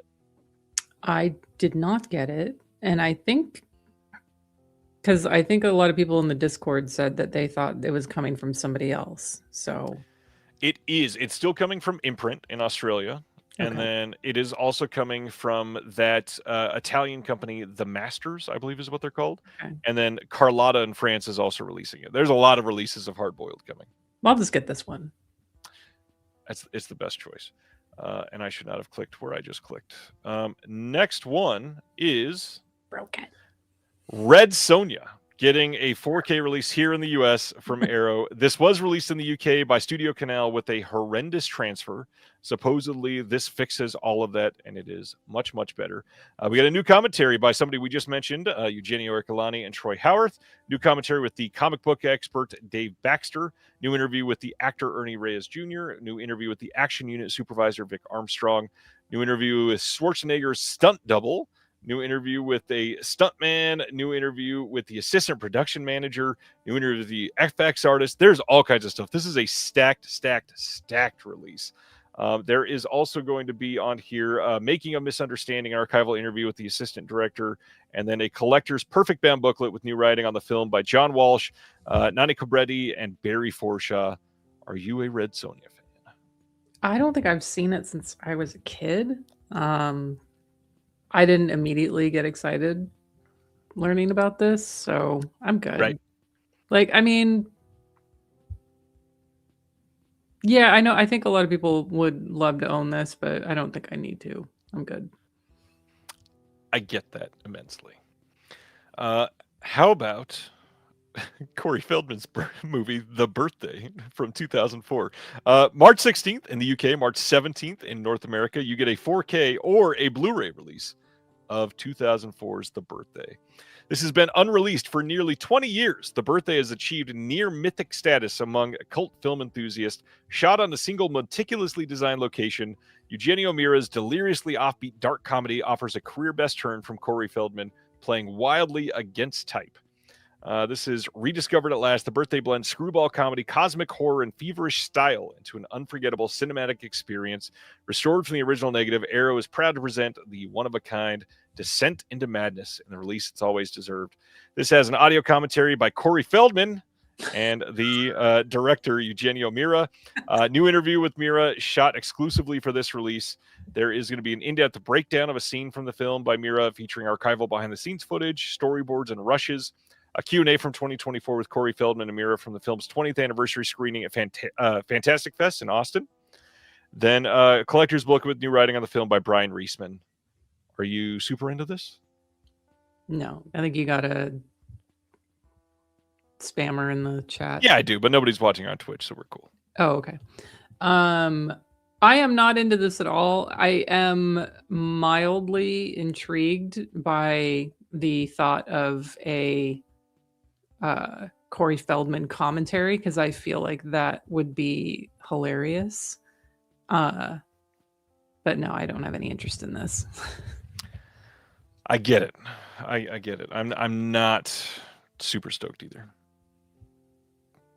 All right, one I am stoked for. Coming on March 30th in the UK, March 31st here in North America, Blu-ray release of the Samurai Revolution trilogy. This is from 1963, 1964, 1967.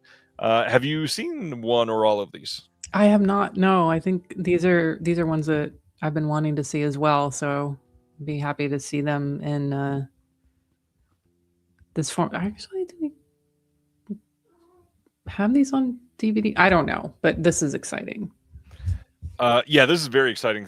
Films that need more attention. We've got 13 Assassins. We've got The Great Killing. We've got 11 Samurai. 13 Assassins is a new commentary by Tom Mess. New visual essay by music supervisor and Japanese cinema expert James Belmont on the legendary composer Akira Ifukube's score for the film. An archival interview on this one, part 1, and then the second part of that is on the second disc.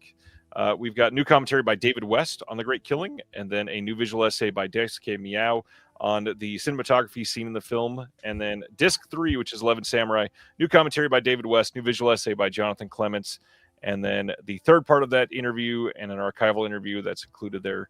Yeah, this was a huge must for me. It's exciting. It says each film portrays a group of honorable samurai driven to plan the political assassination of a corrupt lord, hoping to light the fuse that will eventually destroy the regime. Yes, please. It sounds like the films that we need right now. Yeah. Next, a big one. Oh. March 30th in the UK, March 31st here in North America, a 4K release of Salem's Lot, 1979 Salem's Lot. The big thing is this has both the original 2-part miniseries and the shorter theatrical cut that was distributed internationally. So you can watch it as if it was on TV, or you can watch the one that screened in theaters, and it's in 4K for both of them. This is going to have a collector's perfect bound booklet with new writing by Sean Abley, Sorcha Nefian, and Richard Kadri, plus select archival material, including interviews with Toby Hooper and some more. We've got on the original TV miniseries version, there's 2 modes. You've got playing it as the miniseries, as 2 parts, as per the original broadcast, or as one extended movie. And so the original broadcast will have the piece that came in the middle with the title screen and all that stuff, or you can watch the full extended version. New commentary on this one by Bill Ackerman, who was in the chat earlier, and Amanda Reyes. Eager to hear that.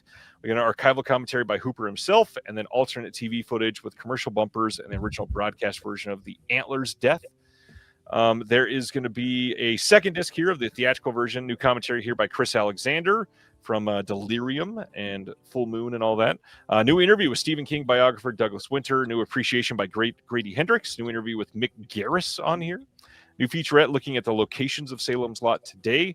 New featurette with Heather Wixson. And then a new featurette with film critics Joe Lipset and Trace Thurman, who are both the co-hosts of the podcast Horror Queers. Salem's Lot. How do you feel about that one? I think this is a long overdue Yes. release. I know I'm excited for Amanda and Bill. This is huge. I feel like she might have mentioned this to me a while ago, but anyway, I forgot about it. But yeah, I mean, Reggie Nalder is amazing as Barlow in this. It's not my favorite King adaptation or even like vampire movie, but I mean, this seems stacked and it's got like both versions in there. I think it would be cool if like the televised version had like all the commercials in it too. God, I'm I a sucker wish. for that stuff, but I know that's like, unlikely. But yeah, I mean, this looks like a great release. So this is probably something I'd wait to pick up on sale. And yeah, like somebody call Will for a Toby Hooper release. I didn't want to say it. Well, and he did I'm Dangerous Tonight for Kino years ago. Yeah. But anything that comes out brand new with Toby Hooper, the people that literally wrote the book on Toby Hooper should be on the release. I know it's biased for me to call for it, but come on. It's the right thing to do. Like if you Google Toby Hooper academic, they're coming up. Come on. Yeah. With his luck, they'll give him gin. Honestly, he'd probably love to talk about I know he would, but like for me, I would just be like, really? You're going to give me that one? Of course. All right. Next, we got a few compilations that were quietly revealed coming from Warner Archive today. Now, reminder, these are all the same discs that were released previously. You're getting the full disc for each film. You're not losing any features or anything. It's just that the films have made their money, and now they're packaging these together to try to get them to you so that they can save you a little bit, and then hopefully they can sell more titles. So this first one, February 17th, is a 4-film collection of Fred Astaire. You've got The Bandwagon, Silk Stockings, you've got Easter Parade, and then the last one is Finian's Rainbow. I don't think I've seen any of these. Not seen many Fred Astaire films for the most part. I think I've only seen a couple. Same. Yeah. Not a must buy for me. I get it. And then the other one is a Spencer Tracy collection. It's coming out on the same day. This one has Fury, Bad Day at Black Rock, Libeled Lady, and Northwest Passage. I think I've probably seen more Spencer Tracy films, but I don't think I've seen any of these four. Bad Day at Black Rock is, I think, the only one I've seen. And that movie is amazing. Nice. But I might have seen Fury. I don't know. We got one more collection, but first, we got to talk about this nature doc.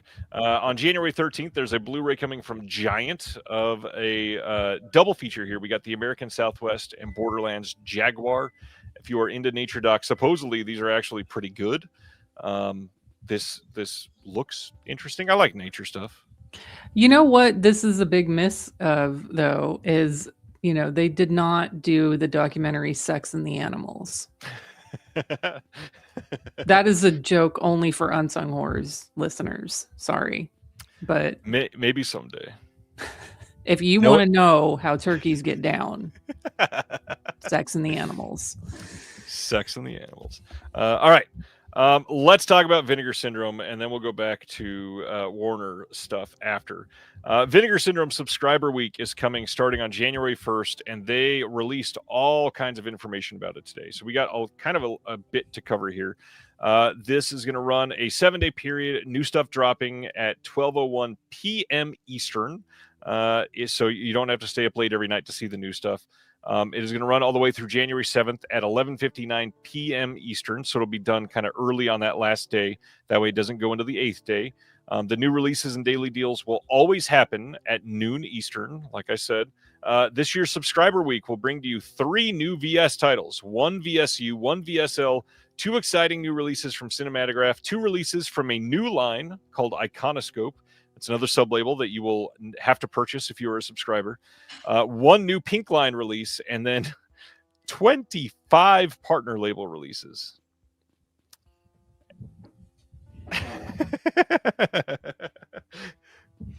How do you feel about that much coming out? That's too much. I can't even remember when I can't even keep straight Vinegar Syndrome and then VSL, VSA, VSP. I can't even keep them all straight. And then on top of that, there's all the partner labels, and now they're adding a new one. And then there's all the stuff on Melusine. It's a lot. It is quite a bit. Yeah. The Iconoscope thing, we don't know exactly what it is, but it is named after an old TV or a TV brand. And in their email that they sent out today, they have teased a couple made-for-TV things. So it seems like Iconoscope is probably going to be focused on TV, if that's what I'm guessing. Okay. So just to read what was in their email today that is not listed here, it says, this year look forward to a genre-bending 4K debut from VSU, a 1970s new Hollywood masterpiece that is, and a 1980s classic, both from Cinematograph. Then you get a 50s monster deep cut from VSL, and then the next in the Sato series from Pink Line in collaboration with Melusine, of course. And then the debut duo from our latest sublabel, Iconoscope, which will bring to 4K a 70s horror TV movie classic, along with a Blu-ray collection of a 1950s horror series. Okay. The sublabels are a lot. Yeah. I totally get it. But that being said, more of this being preserved on physical media, I'm always for. So I can't really fault it too much. It's just a whole lot to release. It's especially a lot to release in one day. The rest of the year, at least here, it's spread out 7 days, and some of them will get some other love. But man, that first day, right at noon Eastern, there's like 20, what is it? 20, 25, 28, 29 brand new releases, and then like new merch and everything all popping up on their site at once. Oof. Yeah. See, and this is getting back to what we were talking about earlier. I know partner label stuff isn't included. Nothing even outside of Vinegar Syndrome proper is included. Right. So to me, it's just, I'd rather just sort of pick and choose for myself. And yes, like when I had the subscription, having the discount on everything else was fine, but it's like I could just get that at one of the sales in 6 months or when I want to. And if it's something that I really, really want and it's selling out, then yeah, I'll pay full price for it. That's fine. I don't know. So yeah, let's see. I talked about the VS releases for this one. We don't need 10,000 sub-labels, says Josh. I mean, I agree, but if this is the only way they're going to release it, which of course they can't throw all that in the subscription because it would be very expensive on top of the already expensive subscription. So yeah, we'll talk about the price in just a minute. And then let's see. Mr. Whateverism is asking, will I subscribe? I had it in my mind that I was not going to subscribe all year, and then I started realizing how much more interested I was in the partner label stuff. And the reality is, if you are crazy and if you're buying like not even just partner labels, but say 5 5 things every month that are sub-labels, mail you seen, or partner labels, all of a sudden the discounts alone that you're getting makes the subscription like almost borderline free. Like you're getting all of the VS titles as an addition to what you're already getting the discounted stuff. Yeah. So with this many partner labels, I mean, we're going to talk about it in a second, but they say they I've not counted a long time. They just said they have over 40 partner labels now. Yeah. I mean, for me, it's a matter of like, is this a movie that I'm going to watch more than once? Like I don't think I actually own any documentaries that aren't special features on a feature film disc, because I tend to just watch documentaries once. Right. But you know, when it comes to, yeah, the discount it's nice, but at the same time, I just spending that amount of money up front, like I don't know.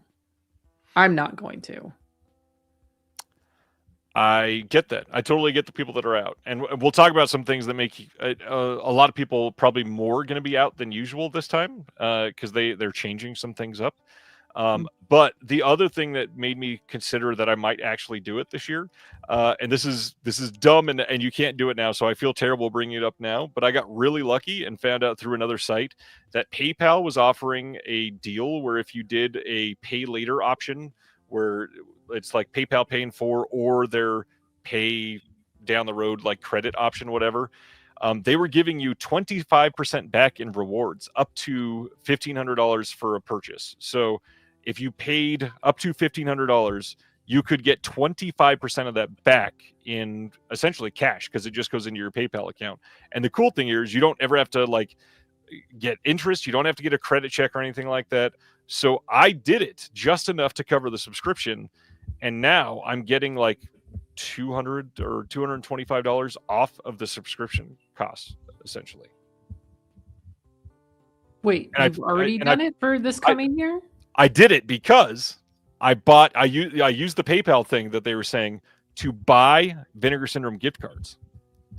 So now I've got enough in credit to purchase the subscription, and I'm getting like $250 back. Okay, so you use the PayPal thing for gift cards, gift and cards. You're going to use that to buy this. Okay, I thought you had already bought the subscription. I was like, how'd you do that? Are you from the future? I bought the credit to be able to do it. Okay. I'm sorry, Celeste. It is a past deal. I didn't know that I could trust it until I tried it, and by the time that the rewards appeared in my account, it had already expired, or I would have shared it with everybody. But I feel quite lucky that it worked out, and so yeah, I just got a pretty decent discount on it. All right, going on to talk about some of their changes and stuff. They say as long as you have an unfulfilled subscriber week order on the site, you can add to it for free up until it ships out. So they've got order stacking like they always do.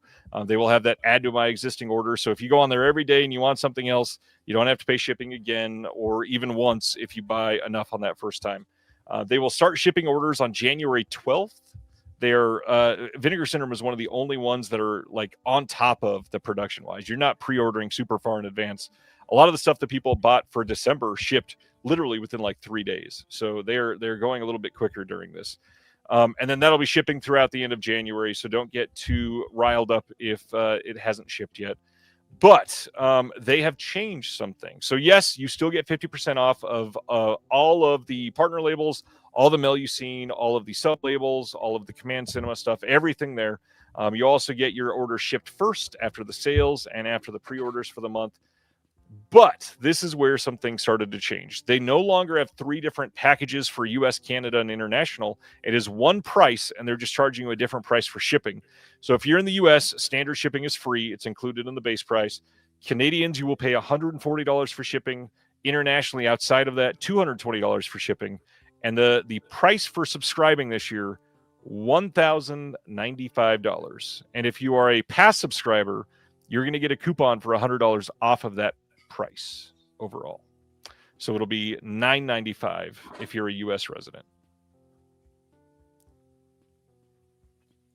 Nah, I'm good. But this is where it starts to get a little weird. if you're asking me, which I don't know if you will, to keep our sub numbers around the sweet spot for operations in the warehouse, we will be capping the number of subscribers to 2,000 customers. If you are a subscriber in 2025, you will be guaranteed a spot if you want it, but they are locking it off at 2,000. Now, to me, that sounds like they're trying to institute some FOMO on the subscriptions, which is crazy on $1,000+ purchase. Wait, so they didn't have a cap on it before. It was not capped before, and now they're saying it is limited to only 2,000 customers that can subscribe worldwide. That's it.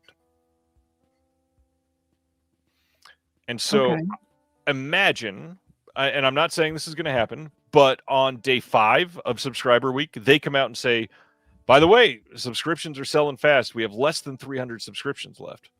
Somebody out there is going to go, oh, if I was even like teetering on the line, maybe I want to do this, and they're going to go talk somebody into doing it. Yeah. Yeah, no, I think that's definitely creating some FOMO. Like that sort of marketing does get to people. It's not going to get to me because, you know, I'm going to take one look at my bank account and be like, sorry. Someone asked, do you have to pay taxes on the subscription? You do have to pay taxes. This is something that, it's not food. It's not, I know there's some states where clothing is free. No, you got to pay taxes on it. Yeah. And, Celeste asked about Worth making their video this year. I mean, I think that video is worth it because I actually sort of took a page from that and did that myself this year and really looked at, okay, what were all the releases that came out this year that I would have got if I had subscribed?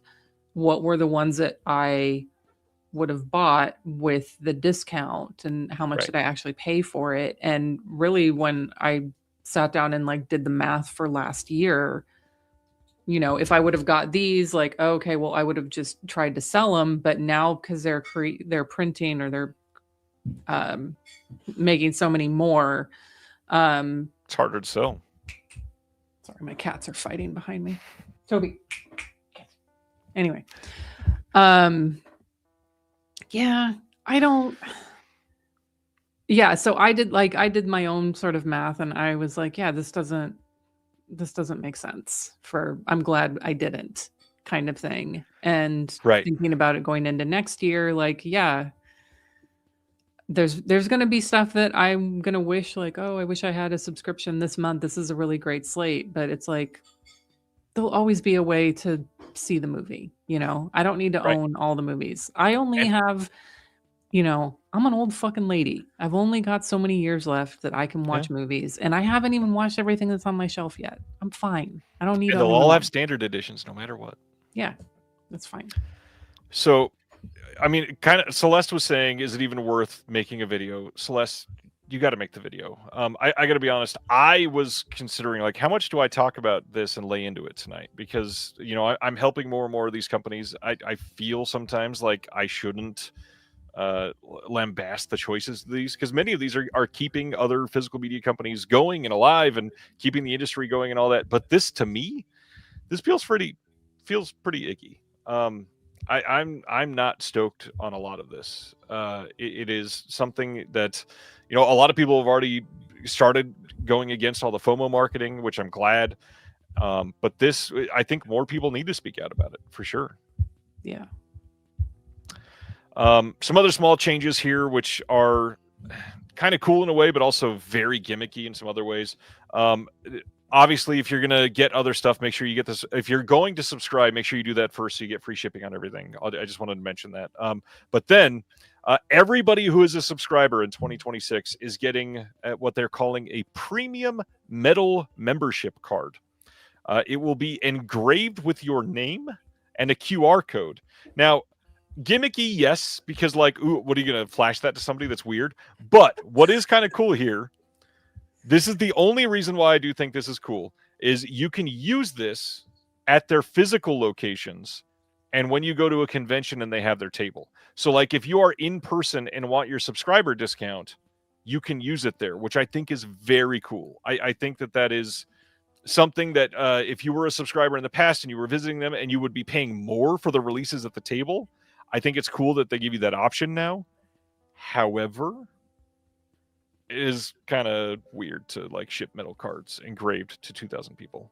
Yeah, that's some like Trump coin bullshit to me, honestly. Like, it's just that you don't need to create another thing. You already put out enough cardboard into the universe, and now you're adding like these metal cards to it where, oh, you can take these to the table or a physical location. It's like, you have a computer with a database of the people who are your subscribers. You can you can look them up in there for their subscription. Like, you don't need to make another thing to put into the world that is going to end up in a fucking landfill. Like, I don't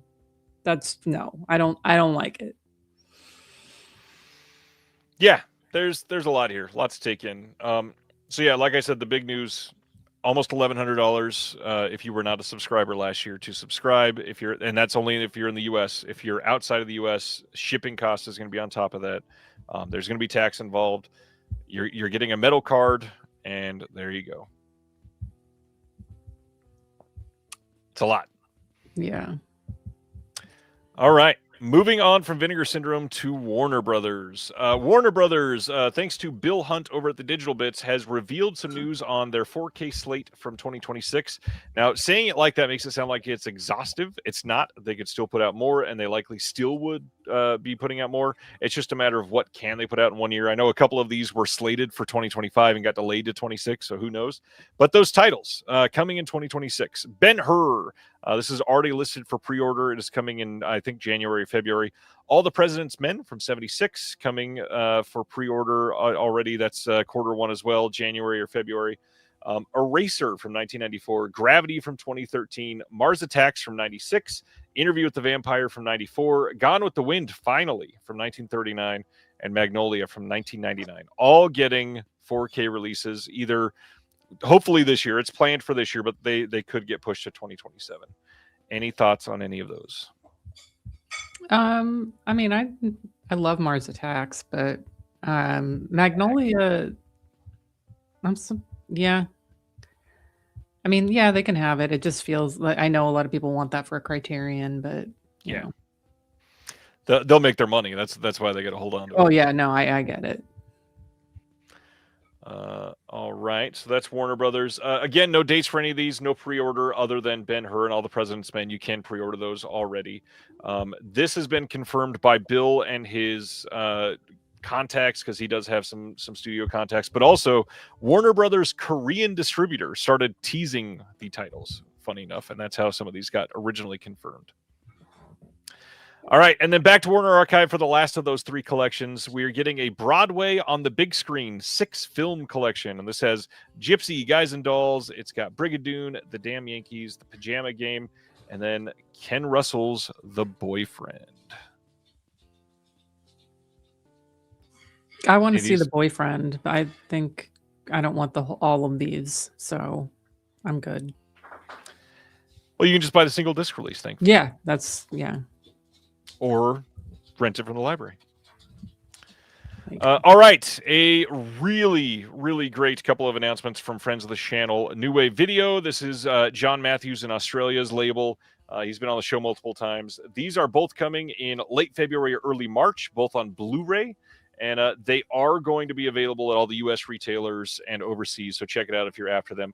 First is 1986's Nighty Night. We had talked about this a little bit on the show before when it was teased that it was coming, but here it is coming, and you can pre-order this now. You've got a director's approved special edition here, transferred and restored from the only surviving videotape master. There's a retrospective doc on Nighty Night. There's a featurette by Lachlan Sally on this. There is a full original soundtrack by Save Earth, the Small Pebble short film, a 40-page behind-the-scenes booklet by Hiroshi Kokusho, featuring rare photos and in-depth stories, a new slipcover with art by Sydney-based illustrator James O'Brien. I love the art on this release. And then this is the only 8mm film elements that were lost. We are working from a tape source which underwent color correction and touch-up. You can look at screenshots on their website to get an idea on the quality of the film. It does not look incredible, but it is literally the best you could possibly get on this film now, just so you know. So we'll be in Japanese with English subtitles, and this is an anthology horror film. I like this artwork. Looks very much like a children's book. It does. Perfect. And then to go with it, you can pick up Noriko's Dinner Table, the Shion Sono film from 1986. That's not the right year, I don't believe. I think I got that wrong. Maybe it's not. Nope, I kept it from the last one. I screwed up. That's awesome. This is a companion piece to Suicide's Club. This film expands the story into an emotionally gripping exploration of identity, family, and the hidden loneliness of modern life. Following the journey of 17-year-old Noriko, who flees her small-town home for Tokyo, the film pulls viewers into the unsettling world of a rental family agency. Good year for that with that film that came out. More than just a J-horror, Noriko's Dinner Table is a chilling exploration of connection and alienation in the digital age, combining intimate storytelling with Sono's signatures, surreal flourishes. It is both heartbreaking and unforgettable. It's shot on lo-fi digital video and later transferred to 35mm film. This is proud to present a full restoration sourced from that 35mm picture and sound negatives. And now, some cool stuff, especially for a couple of people in the chat. This is going to be a 1080p restoration from a brand new 4K restoration of the original picture and sound negatives, newly restored Dolby Digital 5.1 audio, new interview with Shion Sono, a new introduction by Shion Sono, an archival interview with Sono, interview with the actress Kazue Fukuisha, I believe is how you say that name. Another interview with one of the other actresses. There's a 30-minute making of doc. 2006 Tokyo premiere footage, rare behind-the-scenes photo gallery, but then a booklet with new writing on the film by Celeste de la Cabra, Dustin Putman. Two people in the chat. That's pretty amazing. Celeste, first collaboration with the label to get on a release. That's amazing. Congrats, you guys. Dustin, so excited to be there with Celeste as well. Yeah, this is awesome. I'm stoked for them. And then the cover looks great. I think this will be solid. Yeah, that's great artwork. I hope that the same people who aren't going to complain about the disclaimer that Celeste joked about in front of Gone with the Wind don't complain about this director. But too late. Oh, really? Okay. Yeah, I posted this on Blue Sky, and a couple people over there literally like reposting the post and saying boutique labels need to stay the fuck away from him, and got like really aggressive. Okay, settle down, folks. Yeah, this is amazing, Celeste. I'm so happy for you. I hope for many more opportunities in the future, and can't wait to see what else happens.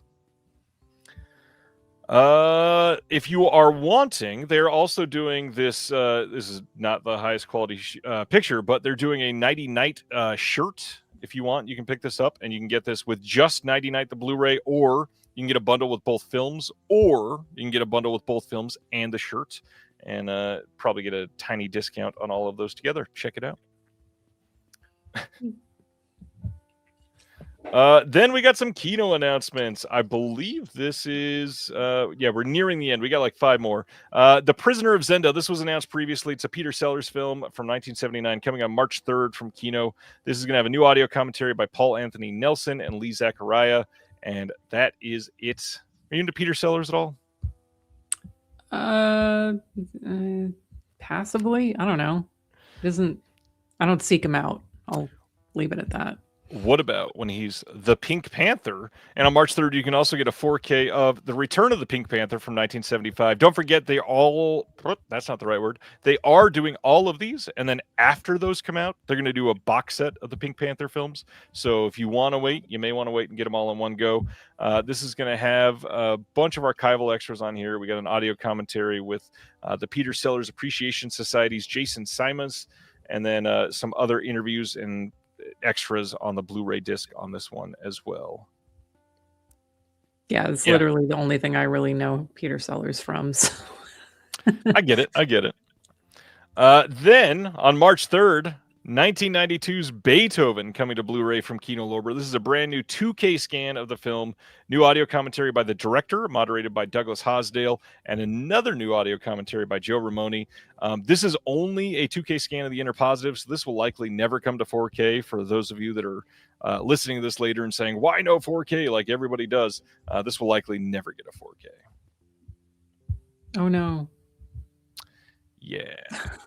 I don't get it. Madhouse asking, with the Straight Story finally coming to Studio Canal 4K, is there any chance we'll get a Criterion? I mean, there's a chance, but the odds are not very high considering it's owned by Disney here in the U.S. Carrie Mulligan with the like hot goss of the night. I just recently learned about the tragic life of Sellers' last wife. I don't know anything about this. All right, and then I feel like this is Erica's hell. Coming soon on a Walmart exclusive Blu-ray Steelbook from Paramount, the brand new film, the SpongeBob movie, Search for SquarePants. You can pick this up now if you want. You gonna get 2 of these? Why don't they make it a sponge book instead of a Steelbook? Because that won't sell as well. What, the Evil Dead, like, they had the Necronomicon book that's like spongy. They could do it. That's true. And then I believe, this is our last of the week. We got a brand new 4K Steelbook of Alien Romulus from last year coming over in the UK from Fox themselves. This is coming in like late spring. Now, the big thing here is this is brand new art from Matt Ferguson, who's a really great artist. I love the art on this, actually. And he's got, if you go to his Instagram, there are the exclusive place behind these is selling prints of the same art, or you can go and order the Steelbook from them, and he will sign the Steelbook or the art print if you're into him as an artist. And I don't know, that'd be pretty cool to own. Are you into the Alien franchise at all? Probably not. Well, yeah, but like the originals. The original only. Yeah. God, I didn't even see this one. I'm zero interest in this. I liked it. All right, that's it for this week's announcements. Let's talk about what's coming out next week. In case you forgot, Cloud Atlas on 4K from Shout Factory, which kind of crazy. They, talk about bait and switch with the Imprint thing. Shout Factory pulled an actual bait and switch. They advertised that they were selling an alternate slipcover for Cloud Atlas, and they shipped everybody's order without it, which is kind of crazy. I don't know how you just get away with that. Pretty wild. Perfect Blue coming to 4K, and it's limited edition next week. Begonia from this year, the 4K Steelbook and Standard is coming out. Did you see Begonia? I did, yes. What'd you think? I enjoyed it very much. I loved that movie. Black Phone 2 4K is next week as well. Laurel and Hardy, the collection from Classic Flicks next week. Tales from the Dark Side 4K Steelbook with some of the weirdest art I've ever seen for that film from Shout.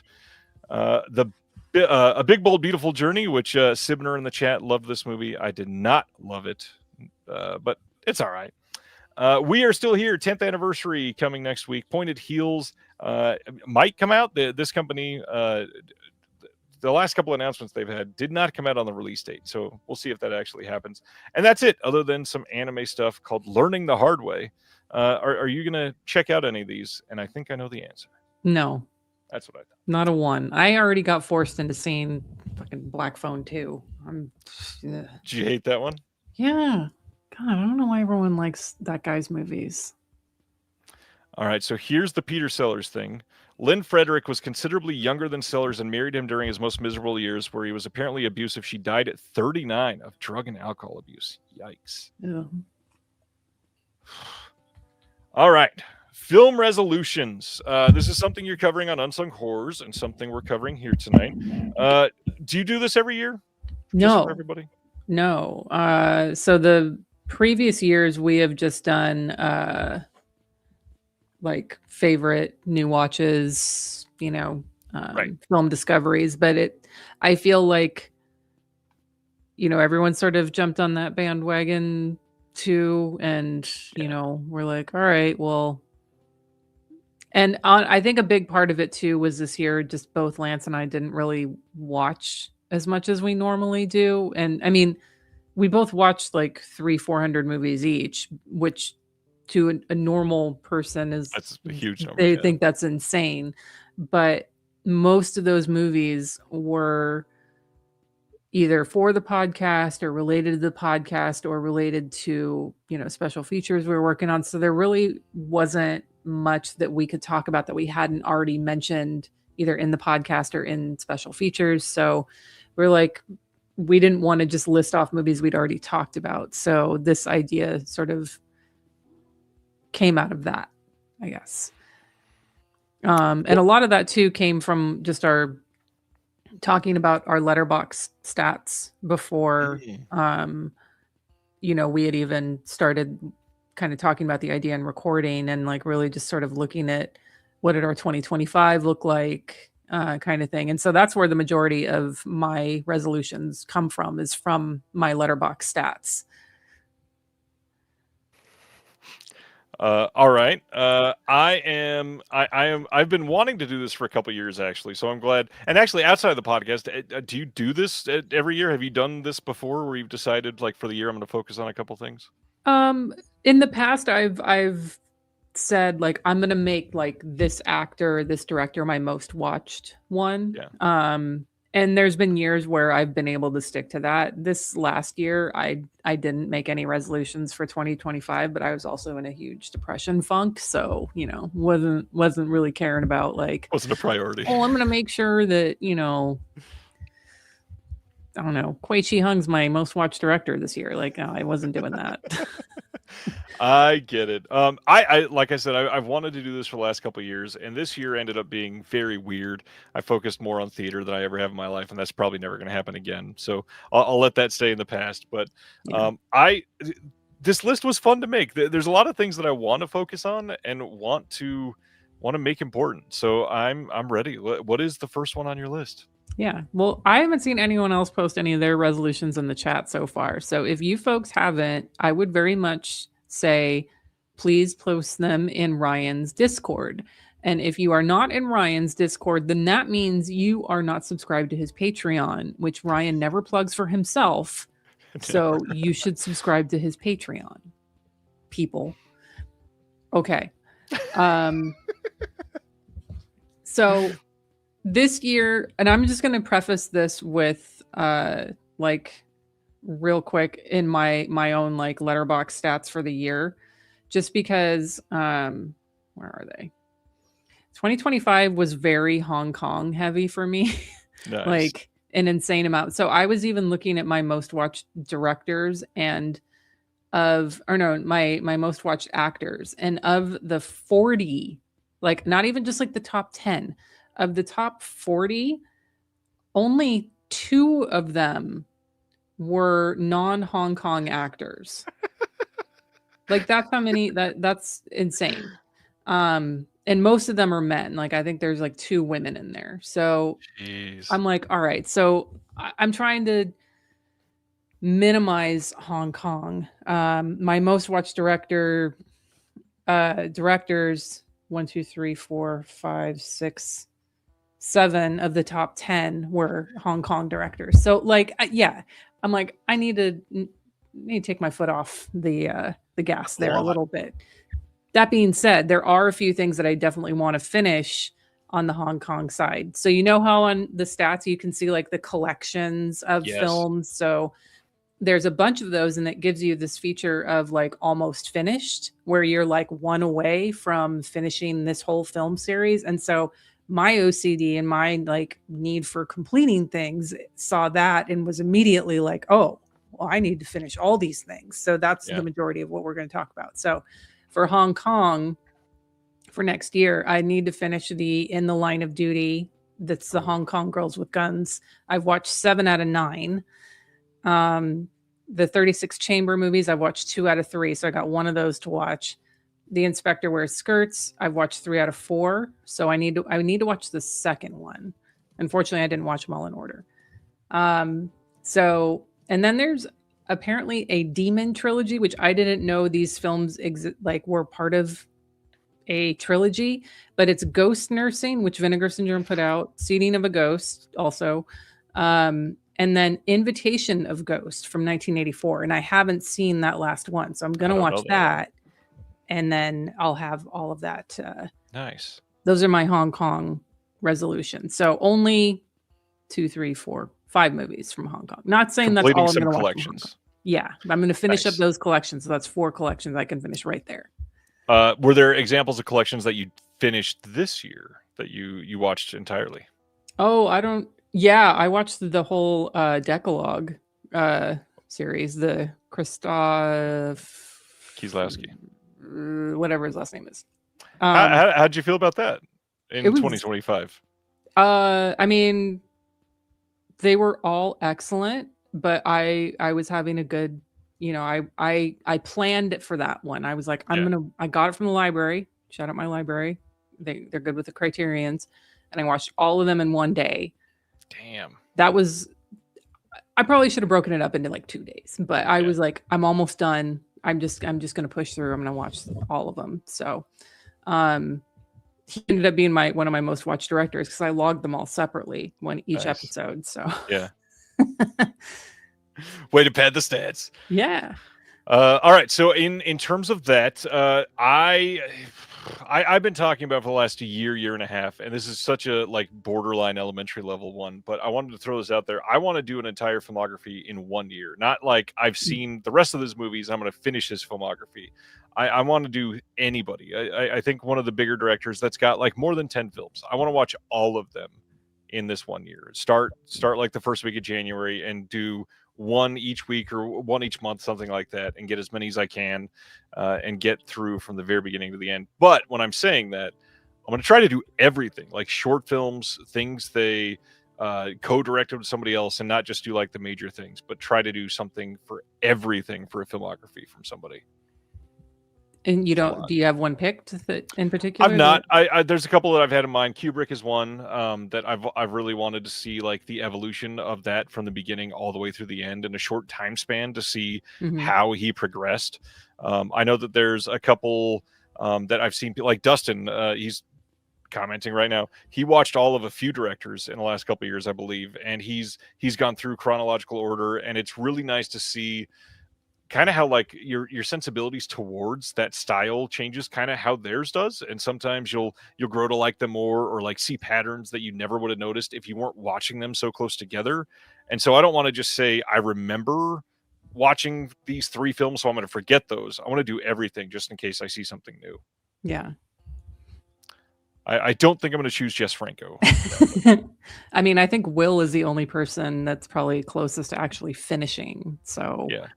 I actually have in our episode next week, I have a couple of directors who I'm not going to do like full filmography watches, but there are a couple directors who I want to finish that I haven't, that I was surprised. I wasn't surprised. I knew there were a couple of ones I'd never gotten around to. Right. Yeah, it's not Eli Roth. But I mean, in that vein of directors, I do have one picked out where I'm not necessarily going to finish his filmography because, I might. There's a lot of short films in there and stuff like that. Oh God, Takashi Miike. But if you look at your Letterboxd stats, you can look at it year by year, or you can look at it lifetime. And one of my directors that's in like the top 10 of my all-time watched is Spielberg, and I'm like, ugh. I'm like, I mean, don't get me wrong, I love Jaws, I love a lot of his movies, but like I don't want him in my top 10. There's other people I would rather have in there. So one of my next resolutions is to move Cronenberg into my top 10. And it's not going to take much. Like I just there's a few that I need to watch that I've never seen before. M. Butterfly, A Dangerous Method, Maps to the Stars, Spider, and Cosmopolis. So nice. That's 5. That'll easily bump Spielberg out. And then just a couple, 1 or 2 films from a few other directors will definitively push Steven, like, wait, just get nice. Down. I don't want you there. So like a few from Argento, a few Terrence Fisher, a couple Toby Hooper, a few Jess Franco, Joe D'Amato. So a few of those from each of them. But for the most part, I'm going to say, okay, Cronenberg, I got to watch at least 5. Get Steven out of there. Nice. Dustin threw out there that he also did a chronological deep dive of Eric Romer this year, and that was incredible. And then this is really cool. Couch Odyssey says I completed Lamberto Bava due to all the cool releases like that Cauldron did and Severin did. Yeah. That's got to be a fun one too. I need to pick up a couple of those releases from next year, when they're on sale. All right, resolution numero dos. What do you got? That was my second one. Oh, that was your second one. Cronenberg one. Yeah. Cronenberg, got it. I'm sorry. My second one, this is, again, kind of very broad, but I, over the last couple of years specifically, have been stuck in a couple different lanes, and I don't have enough noir in my background, and I definitely want to beef up that. And then alongside of that, in that era, I want to really hit screwball comedies hard. The writing in screwball comedies are like always incredible. The fact that you can keep the dialogue going that fast and that smooth in a way that is nonstop in those films, I really want to take from that and learn from it. The editing in those movies are always incredible because of how much they're kind of like slamming into 10 minutes of film, which in any other movie nowadays would be like 40 minutes of film. Yeah. And so, yeah, I really want to hit some of those hard and get a lot of the bigger titles that I don't have watched ever or have watched and forgotten because the last time I saw it was 26 years ago, and see what I learned from it. I mean, I'm a different film person than the last time I saw many of those movies. So Yeah. I'm very eager to see how those genres speak to me. All right. All right. So my next resolution is again part of collections. So the other one was like more Hong Kong focused. This is like horror and cult. So I need to finish The Species. This is important, you guys. The Species collection. I have not seen the fourth one, The Awakening. I'm very excited for this. There's the House series, and this is like the Ghost House witchery Italian ones, not talking like, Ding Dong You're Dead house movies. I have not seen Claudio Fragaso's Beyond Darkness, so wow, throw some Italian trash into the mix there. The Sonny Chiba Street Fighter movies, I've only seen 2 of the 3, so I've got 1 to watch there. And then I have also never seen Beyond Reanimator, so that will finish my Reanimator collection. I think you're actually going to love Beyond Reanimator. I don't know that you know what I'm going to love. I don't think you will. Yeah. It's not great. Yeah, I'm not. See, this is why I'm like, this is more about completion than like, I can't wait to watch, it's not about that. It's about, getting these, getting a sense of completion in there. So I've got some other good ones though in my next collection resolution though, but you next, your 3. My 3, this one is not even film specifically, but I took a bit of a backseat this year to a certain kind of supplement, and it's because it's so time consuming, but I miss it. I want to spend more time with commentaries this year. There are quite a few that I've watched the film and really wanted to listen to the commentary, and I just knew another 100 minutes right then was not possible. I want to do what I can to rip a bunch of those and not sit in front of the TV and be able to listen to it elsewhere while I'm taking the kids to an appointment or being able to be outside while I have the commentary in my earbuds or something. One shout out for the Deaf Crocodile podcast right now. I adore that they allow me to release as episodes their audio commentaries as a podcast form. It is such an interesting way to sell a disc for something if you give that a chance, or for the people that have already bought it, like we're just adding to your convenience to be able to spend the time with that in another format. It's something that's a bonus supplement material that you can increase your appreciation of a film. However, a lot of times you don't need to sit in front of the movie for it. I got to be honest. Like, it's really cool to immerse yourself like that.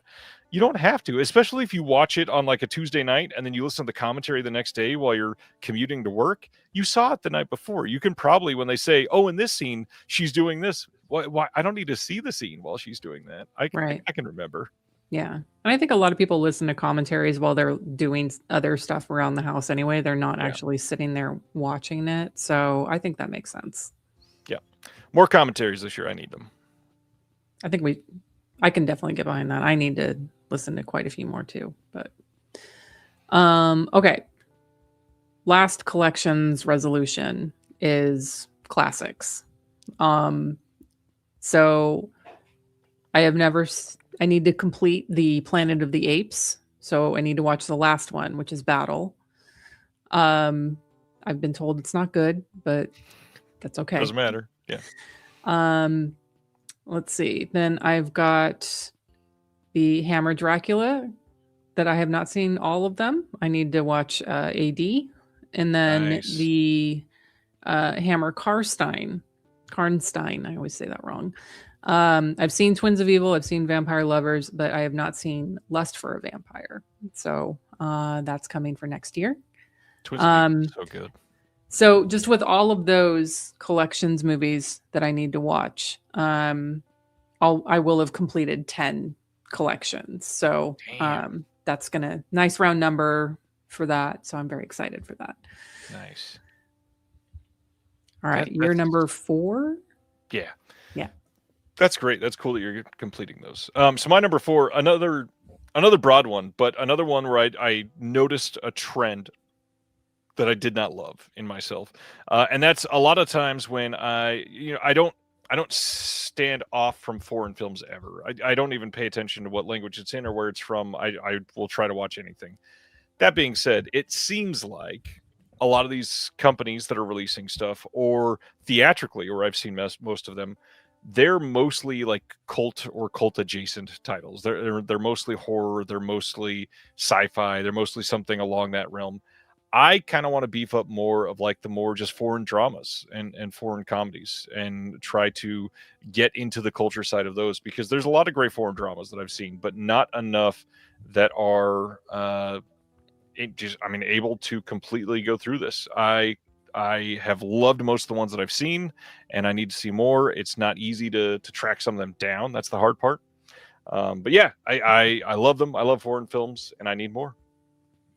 It's a good goal. So very fitting. Like on that note, my last resolution for this, I've got 5 more in our episode next week, but my last resolution here is I want to green out more stuff on the world map. So if you go to your Letterboxd stats, you all time scroll all the way to the bottom, it'll show you your map, and like they're greened out like bright green if you've watched movies from that country. So I want to try to get a good handful more from those. So I've found like 10 countries where I could actually find movies that were, streaming somewhere that made sense. That's a great resolution, Celeste. Everyone should have that resolution. Watch more Rosalba Neri. That's it. But so I've heard you say her name more than anyone else on the planet. Well, Lance says her name more than I do, but well, yes. So world map gaps that I think I can easily fill next year: Greenland, Bolivia, Ecuador, Ukraine, Vietnam, Cambodia, and Afghanistan. Slightly more challenging, maybe Madagascar, Sri Lanka, and Egypt. But I think with Tubi, Canopy, that's true, all those, I should be able to get those. But I think I can, at minimum, I can get 5 of those countries. I think there's an Egyptian film in one of the World Cinema Project box sets too. Okay. I think, if I remember right. Okay. Yeah, I should watch more of my shelf movies too. That's just a given. I think that's everyone's anyone who's watching the resolution that's like on there. That's understood. Yeah. That's always there. And my last one has nothing to do with the shelf, so that's kind of fitting as well. My last one is I've never really focused on it. I want to make an effort to go to more film festivals. I went to one and kind of a half this year, and I really enjoyed the experience. The amount of being able to talk to filmmakers, the amount of being able to see some things early, the amount of being able to see like the actual struggles behind some of these films, and like the fight for distribution and the fight for being treated right as a filmmaker who put years of their life into their first film, and now like just the hustle to get it out there. It's not something that is easily recognizable until you've been like a part of it with somebody and witnessed it up close. And so it's nice to see some of that. So yeah, I'm gonna hope to go to a few. Awesome. Do you have any ones in mind in particular you want to try to get to? Oh, well, the easy ones, I'm going to try to go to St. Louis again because it's close, and Yeah. probably Panic Fest here in Kansas City. But I just, for the first time, I'd never done this before, never got a passport, never been out of the country, and I just got my passport today. And so I'm even thinking maybe trying to do TIFF or Oh, something like that. wow. Okay. Yeah. Did you work for immigration? You don't have a passport? And I've never had a passport, never been out of the country, and I've just helped people come in. Oh, well, I appreciate you for that. But I mean, oh yeah, I did log Panama the other day. That's why I watched it. That's what like sort of inspired the whole thing where I was like, I watched my first Panamanian horror movie. Like that's Which one? or Panamanian movie. Diablo. Oh, Diablo Rojo. Yes. Which was, I mean, I'm proud of them. I'll say that. It's a good thing one of us isn't working on special features for that film right this moment. Anyways, yes, this is exciting. Any other off the wall like plans for film festivals or anything you're doing this year exciting for that? Other than of course, Horror Gives Back is going to be a thing again. Yeah, we'll do. We always do June exploitation, and then Horror Gives Back for charity. I don't have any plans for film festivals. I think I did it a few times, and just I think I'm past because it is all new movies, and I like the last couple times I went, I just found myself wanting to go to the retrospective screenings and. Like the Park Chan-wook one, I was like, why isn't this not full? Like, what's wrong with people? And everyone's like, we're going to see the new Silent Night, Deadly Night remake. It's like, So, no, if there's anything playing at Fantastic Fest that I really want to see, the good thing about them is that you can buy a one-off ticket on standby, which I've done a couple times. So, so if something comes up that I really want to see, and if it's playing on film, then yeah, I'll probably go out of my way. But no big plans other than hopefully finish volume 2 by mid-year. Yeah, I don't want to ask about it. You don't have a timeline for when you want to finish or anything other than mid-year, I guess? I mean, I wanted to finish at the end of this year, but that shit's not happening. So a lot of work. Yeah, it is. The hard part too is that like some of these movies I just put in the appendix, but because I watched them like 3-4 years ago, and I was like, I don't have anything to write about them now, and now I am putting them like in with a proper write up, and I don't remember the movie, so I'm like, I gotta fucking rewatch that thing. So that's it's time consuming, but I don't know. I'm hoping by mid-year. I've been keeping up a good pace where like I've been getting at least 2 to 3 write-ups done per day on average. Nice.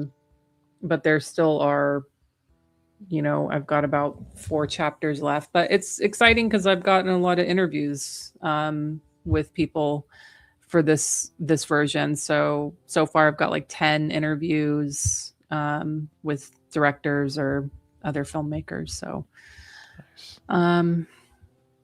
Yeah, that's it. Incredible. As usual, I will say you should be following everything Erica does because they are amazing, of course. But Unsung Horror specifically, if you've never given it a listen, the conversations tonight kind of rely heavily on the exact sensibilities behind Unsung Horrors. For those that have never heard it, it is a film or a show that is dedicated to films with less than 1,000 views on Letterboxd. Literally Unsung Horrors. It's the definition of the title. They are fun. They are exciting. They're always fun to listen to. You guys are great. You can follow Erica on Letterboxd at Hex Massacre. The link is in the description below. The book is still unavailable. Anything else you want to throw out there? Follow you on Instagram, I guess. Yeah, I'm there too. I don't know. I hardly post anything except my cats. So excited. I know. And occasionally, you know what? You pitched mine. I'll say everybody go join the Unsung Horrors Discord. It's a great little community. Every time that there's a new episode, there's a big flurry of activity. And during June exploitation and during Horror Gives Back, there's a lot of people that are active over there. So it's nice to see. Thank you. All right. On that note, thanks everybody for hanging out. We'll see you next week for an on Thursday stream. Yes, I will be here on Christmas night next week. Oh my God. Really? And New Year's the following week. Sir. All right. Well, and to give people more of a reason, I'm going to be here with Howard S. Berger next week. Oh, that's fun. Okay. On Christmas Day. Here with my own Santa Claus. All right. Have a good week. We'll see y'all next time. Be safe. Thank you for watching The Disconnected. On the way out, make sure that you are subscribed to the channel, that you've liked the video, and that you've copied the link to be able to share with someone else that may appreciate this.